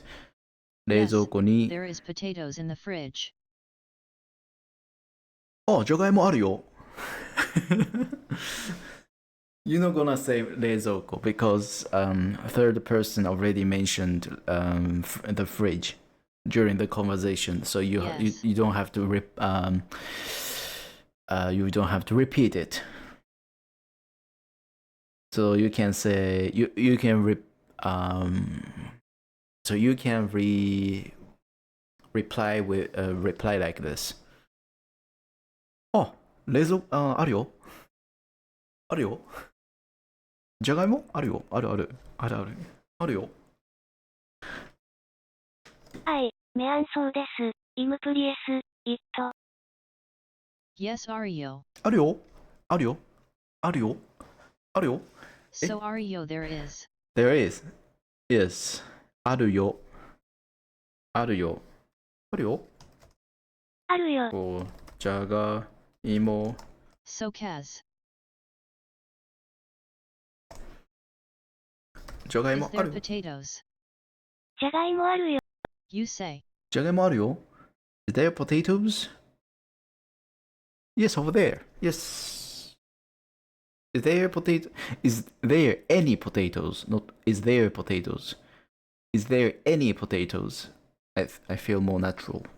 Is there any potatoes? Yes, in the fridge. Yes, in the fridge. Yes, in the cupboard. You can say is there potatoes. Is correct. Oh, really? Is there potatoes? Yes, over there. Yes, in the fridge. Yes. Yes, in my pocket. Yes, in my pocket. Then I would make the mistake of saying are. Then I Good. would make. Is Now there? you understand there. Hold on. Is there potatoes? Are there potatoes? Hold on. Is there? Wait. Don't you friggin' forget it the next day. All right. What friggin? What friggin means?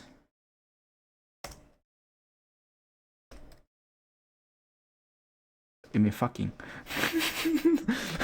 Are there potatoes?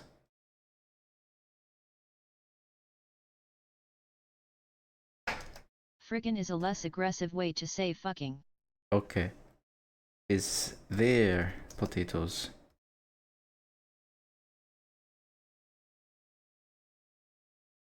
Fiddlesticks.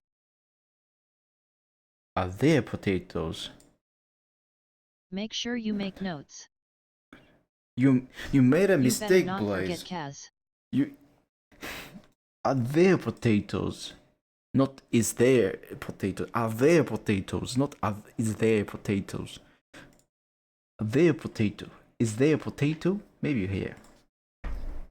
Is there potato? Ask chat. Potato? Is there potato? Or is there? Is there potatoes? Is it correct?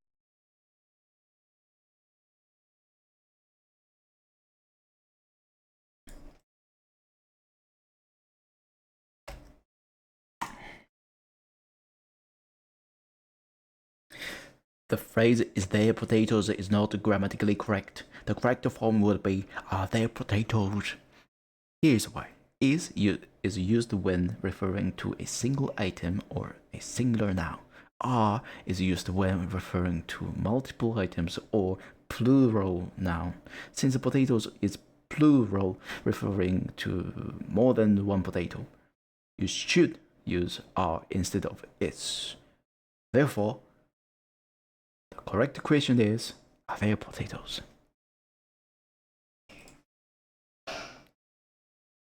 Are there potatoes? Damn Yankee. It's okay. I disagree with chat because this is normal kid teen speech, so it's okay.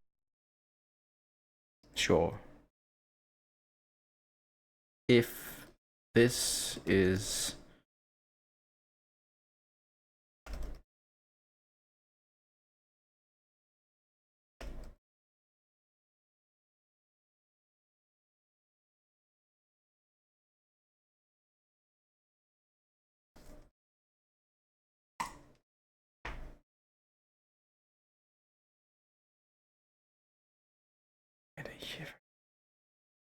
strictly grammatically correct according to formal rules, saying is there potatoes instead of are there potatoes could be considered a common informal speech pattern among younger speakers in casual settings.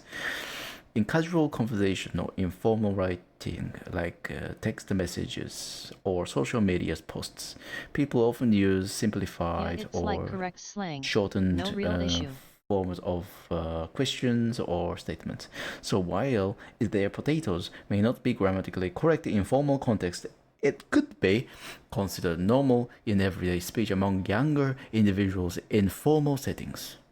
I see. I see.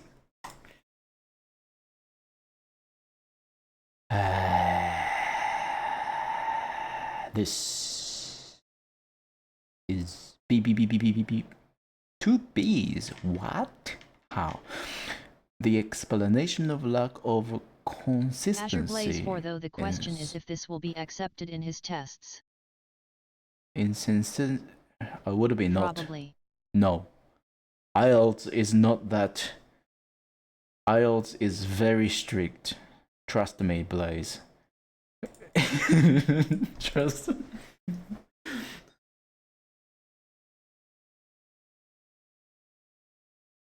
I don't think anyone's that particular. It's a language proficiency exam, Blaze. It's more so a lack of grammar than using something close. But I hope some examiner will accept that. Accept this. Will accept this. The explanation you of got bigger issues to worry about. Got a bigger issue to worry about? Nothing. I will stick to the rule. I have nothing to worry about. No worries. Well, Azure is not wrong about that. Well, true. The explanation of a lack Kaz of running around saying. Running Me around. hungry hamburger. I am hungry. I want to eat. Sorry, me are hungry hamburger. I am hungry now. I want to eat a hamburger. I want to. It could be nice if I can eat some hamburger right now. The real question is, does he say this in Hamburg? Hamburgers. Ah, good Kaz. Thank you. The explanation of lack of consistency in sensory analyzing data.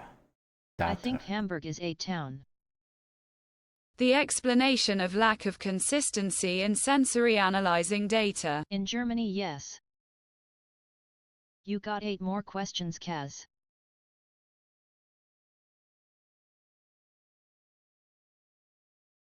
Eight questions.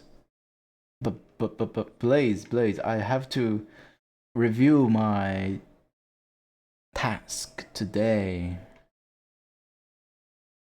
Please let me do this first.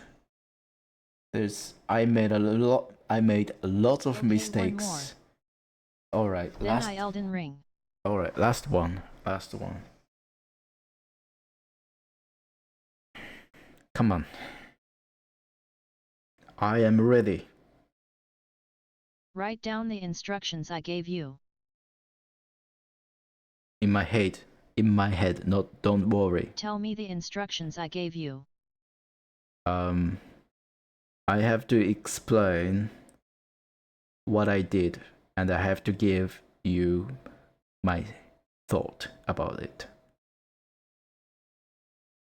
My thoughts. Two things. What I did and my opinion.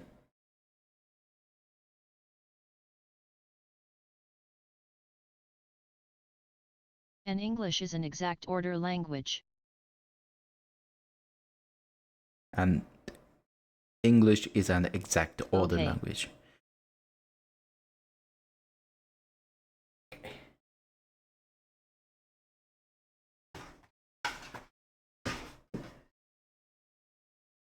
Come on, Blaze.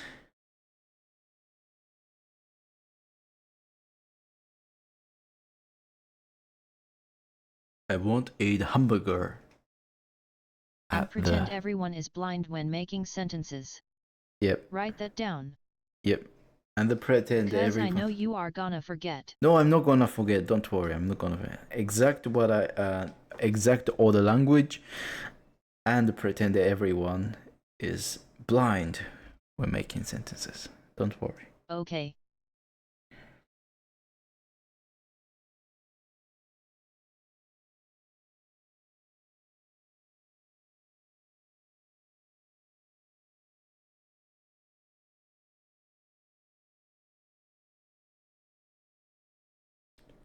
A tough one since I'm going. Sure. Come on. I am ready.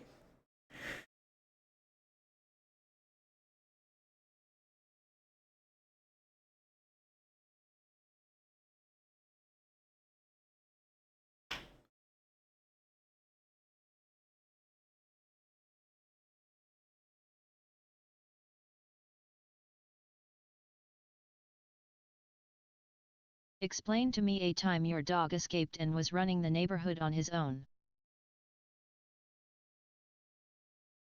First, what I did.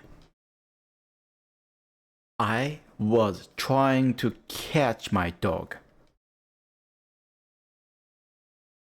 And was running the neighborhood on his own. Okay. And then I'm going to explain my thought about it. While chasing my dog went to the neighborhood. My dog went to no, not like this.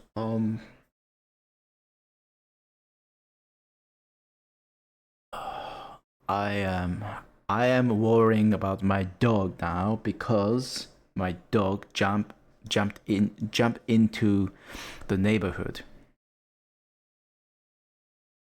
How about this? I was chasing my dog, and now I'm worrying. I was chasing my dog, and I am worrying.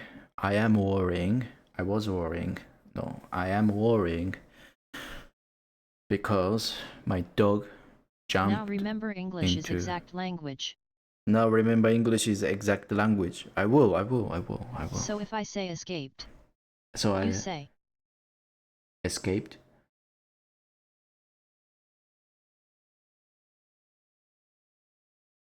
Escaped.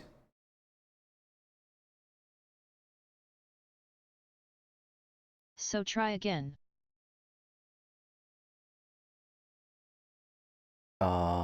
So remember English is exact language. My dog escaped. So I was trying to catch him, and he run. He went to the neighborhood on his own. I started.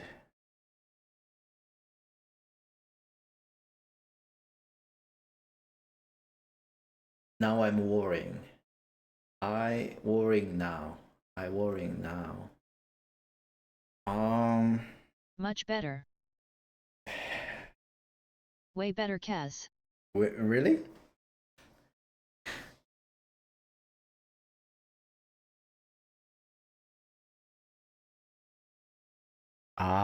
So this practice, now I understand. This you were trying to do ジュスト、プレスメ、アップ、エン like グリッシュ、センテンセス、 you were あれ、 trying to あります。 do speech.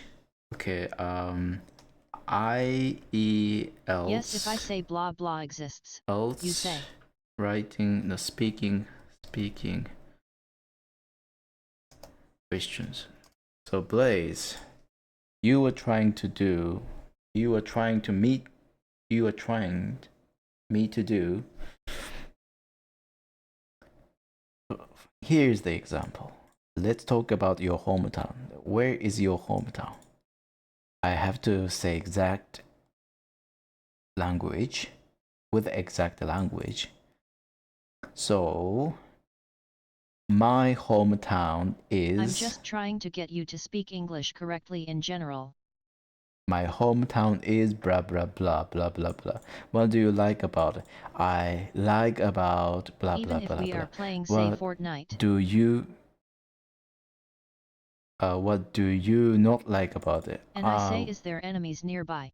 Yeah. You say.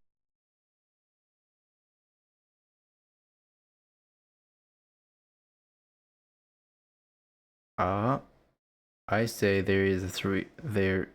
I say there is there. Yes, there is. Yes, there is. Hold on. I can't see more than 3 enemies.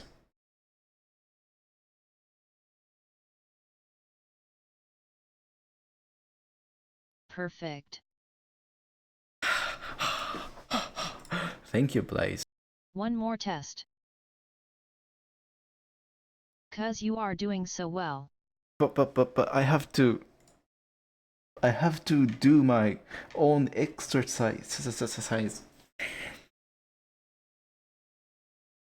One more. Oh. Kaz, no excuses.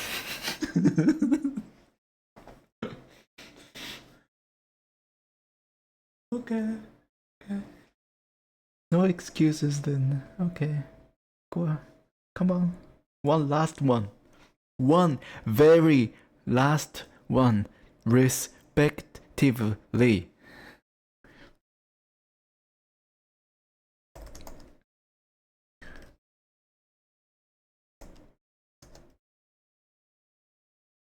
Is it a long distance to walk to school where you live?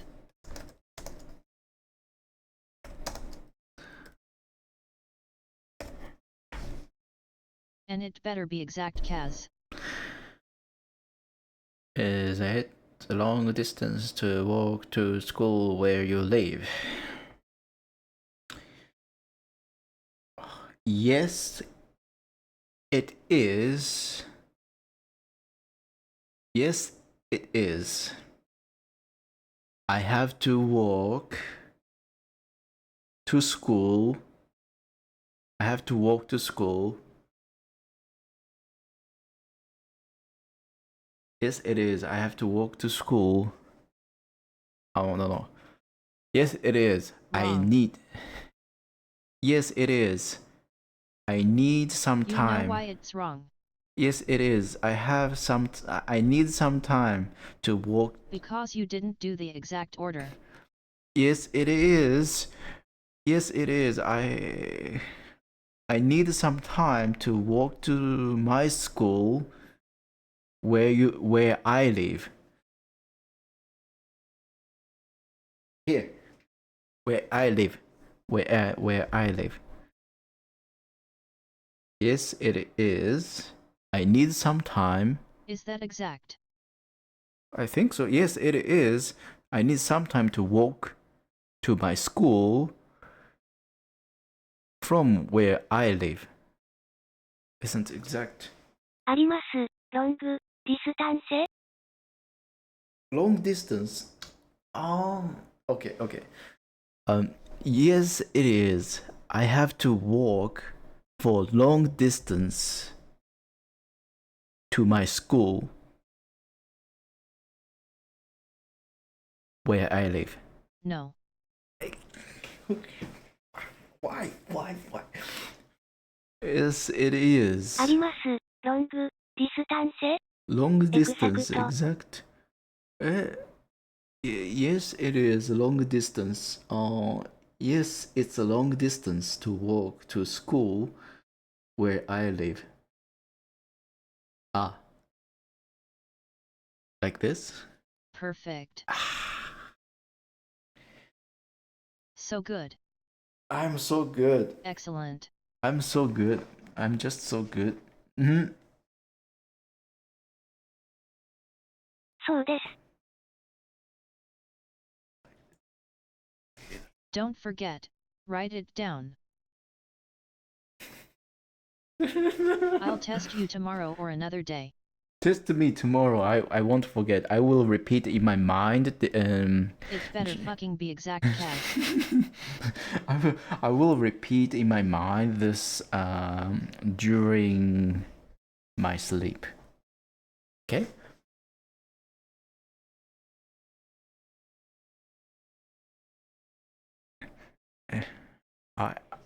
I'll promise. Good luck. Thank you. You too. またね。 No, matane. You're wrong Japanese. Not matane. CYA. No, wait. It's wrong Japanese. Matane is correct. またね。 Not matane. Identify elements in certain smells. Let's see.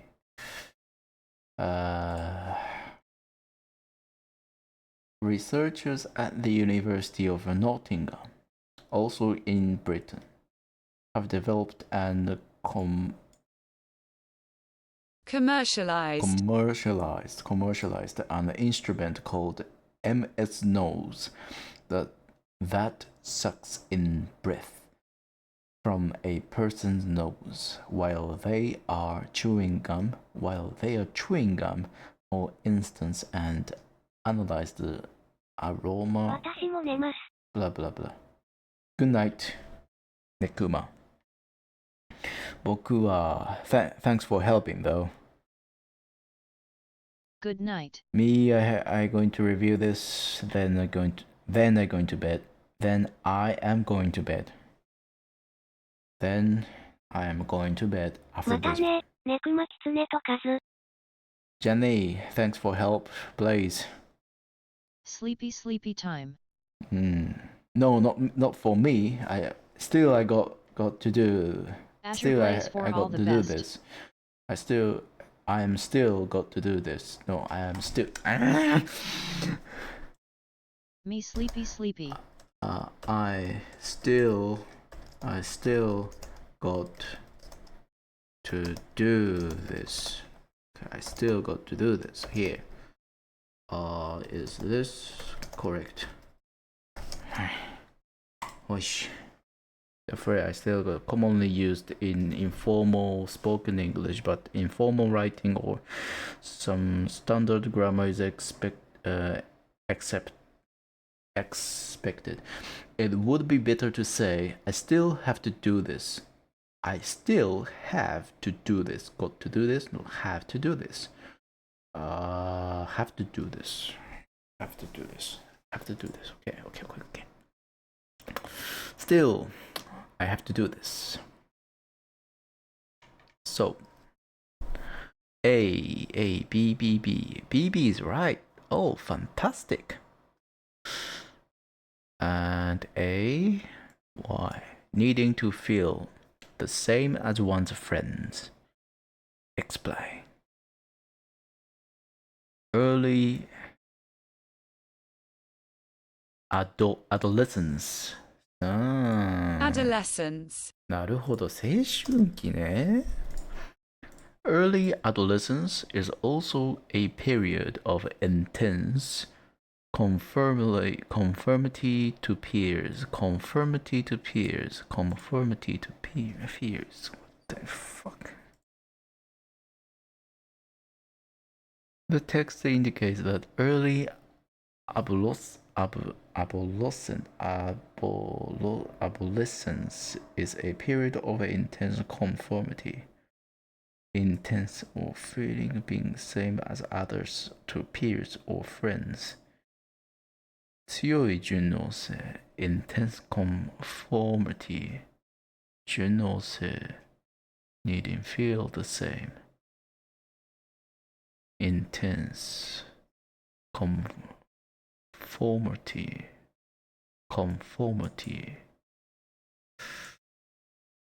敵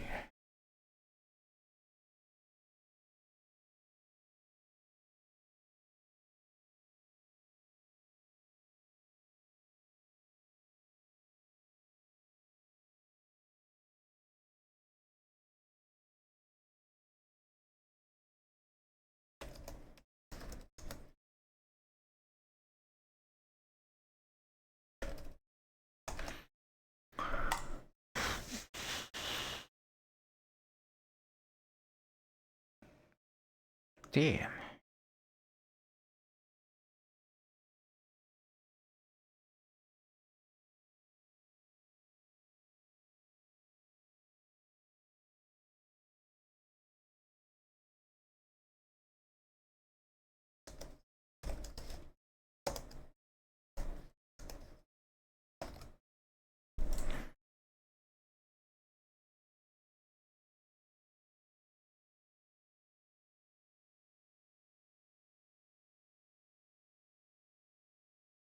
If we connect these concepts, intense conformity might create an environment where individuals feel pressured to conform not only externally but also internally, potentially leading to a situation where they suppress their own thoughts and feelings to ally closely with others. This can blur the line between feeling the same emotionally or psychologically and actually becoming indistinguishable in terms of beliefs or behaviors. In summary, while intense conformity can influence how people feel about themselves and others, feeling the same emotionally does not necessarily mean individuals are identical in all aspects. It's crucial to recognize and respect individual differences even in environments where conformity is strong. なるほどね。I see. C は、C だってのね。B, okay. Oh, I'm very good. A, yes. G, no. A course of study at high school. C. School curricular are frequently dominated by the inclusion of more abstract, demanding material. Scan the keyword high school to find the answer in paragraph D. The text suggests that school curricular or course of study at high school are frequently dominated by or mainly designed with the inclusion of more abstract, demanding or more challenging material. is this designed to become more challenging? The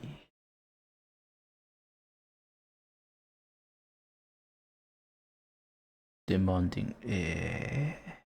So hard. Why this so hard? The speed of development of thinking ability during adolescence. Since not all adolescents make the intellectual transition at the same rate. So varies according to the individual. Not all varies according to intellectual transition at the same rate.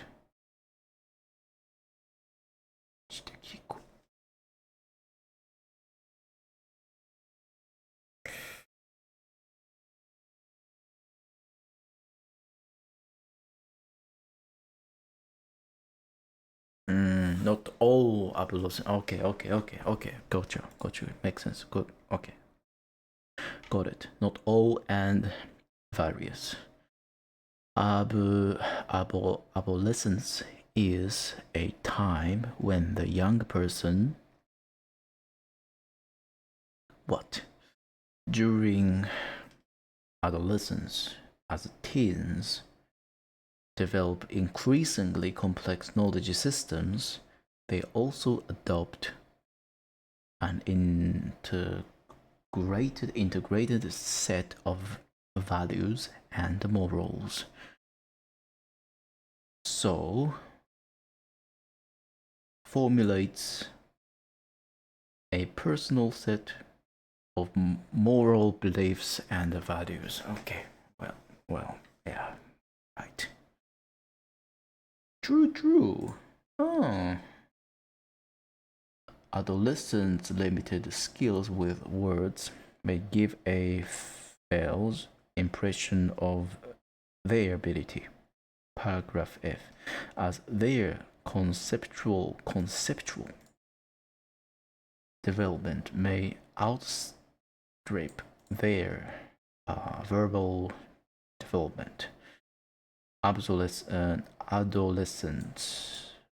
Adolescents may appear less competent,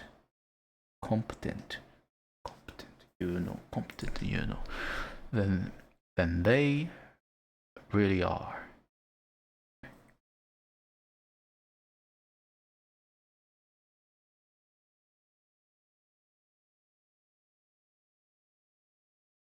Appear less competent than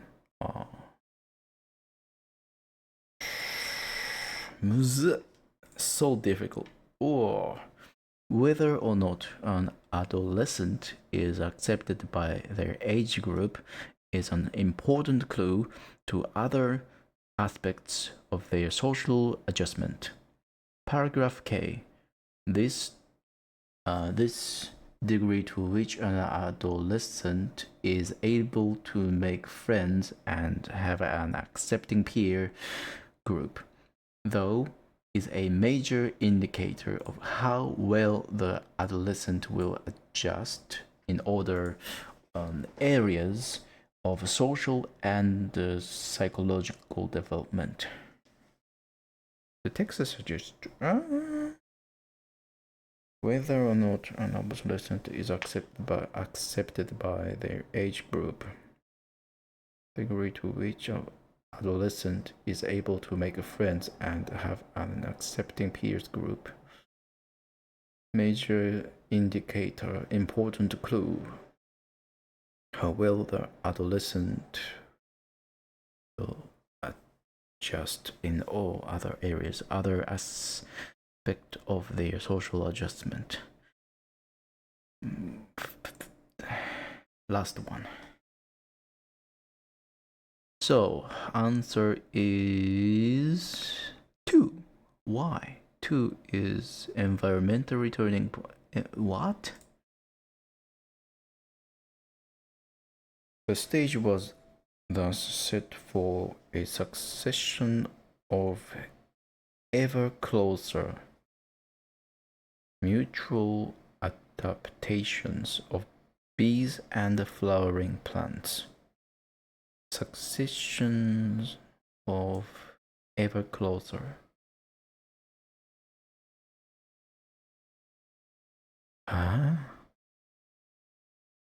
Evolutionary turning point, is it? Passage A mentions about the stage in which pollination was found. This later on, set for a succession of ever close adaptation, brings about a dramatic change. Set for a succession of ever closer adoption. Evolutionary. How?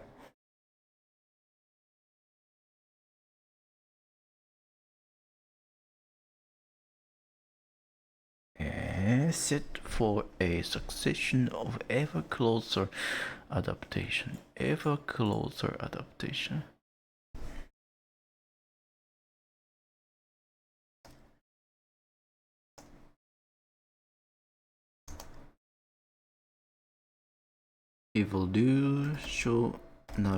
Evolutionary? Yes, a succession of ever closer adaptation suggests a process that involves continuous adjustments or improvements over time, which aligns with the concept of evolution. Evolutionary processes involve gradual changes and adaptations that occur over generations to better fit organisms to their environments or circumstances. Therefore, in the context you've provided, ever closer adaptation implies a progression towards better alignment or suitability. Akin to how evolutionary changes lead to organisms becoming better adapted to their ecological niches.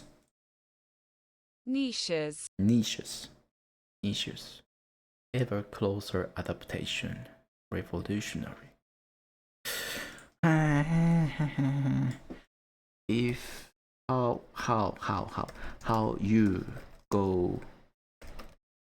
going to translate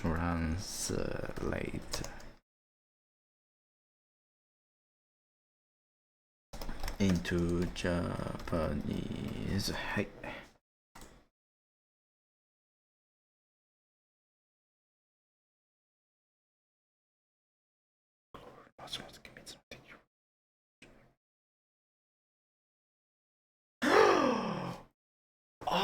なるほど。I see. Yes. Adaptation is to adapt their environment. It's kind of evolution. なるほどね。Makes sense now. B. The commercial value of bees. It was easy. Next. 1. 30, right? 30. Parallels between yeah, understandable. Number 4 is 4. Good job. And the last one is good. The need for further research. Yes. Insects, good. Nectar, bad. Nande. Flowering plants reward bees with a rich pollen and an additional food in the form of nectar. And my answer is reproduction. I'm dumb. My first answer was nectar. 1/3, approximately around 1/3 of our food is directly or indirectly dependent on the pollinating services of bees. It's obvious. Cross-pollination これは sufficient nectar.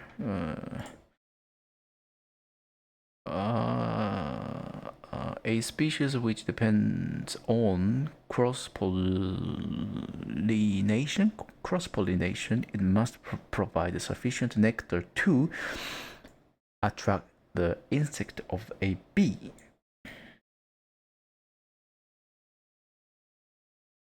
Process is provided. Energy costs is right. Tree species okay. Trap lining. Trap lining. These trees are pollinated by large, fast-flying bees. There is evidence that certain types of bees learn the distribution of these scattered trees and forage. Forage. 飼料 Forage regularly along the same routes. This is called trap lining. Of course, answer is A. Only A is mentioned in the passage while BBB. No, it's. I have to report it.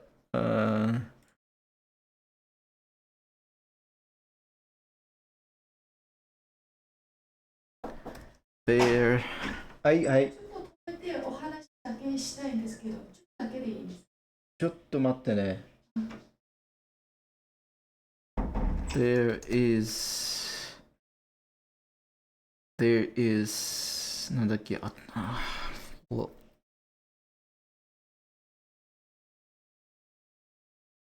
there is a answer in the heading.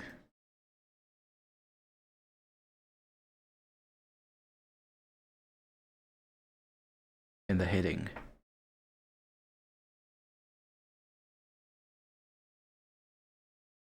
There is an answer in the heading.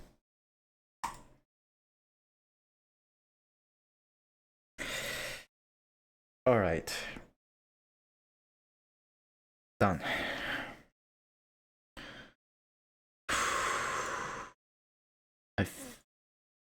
Finished.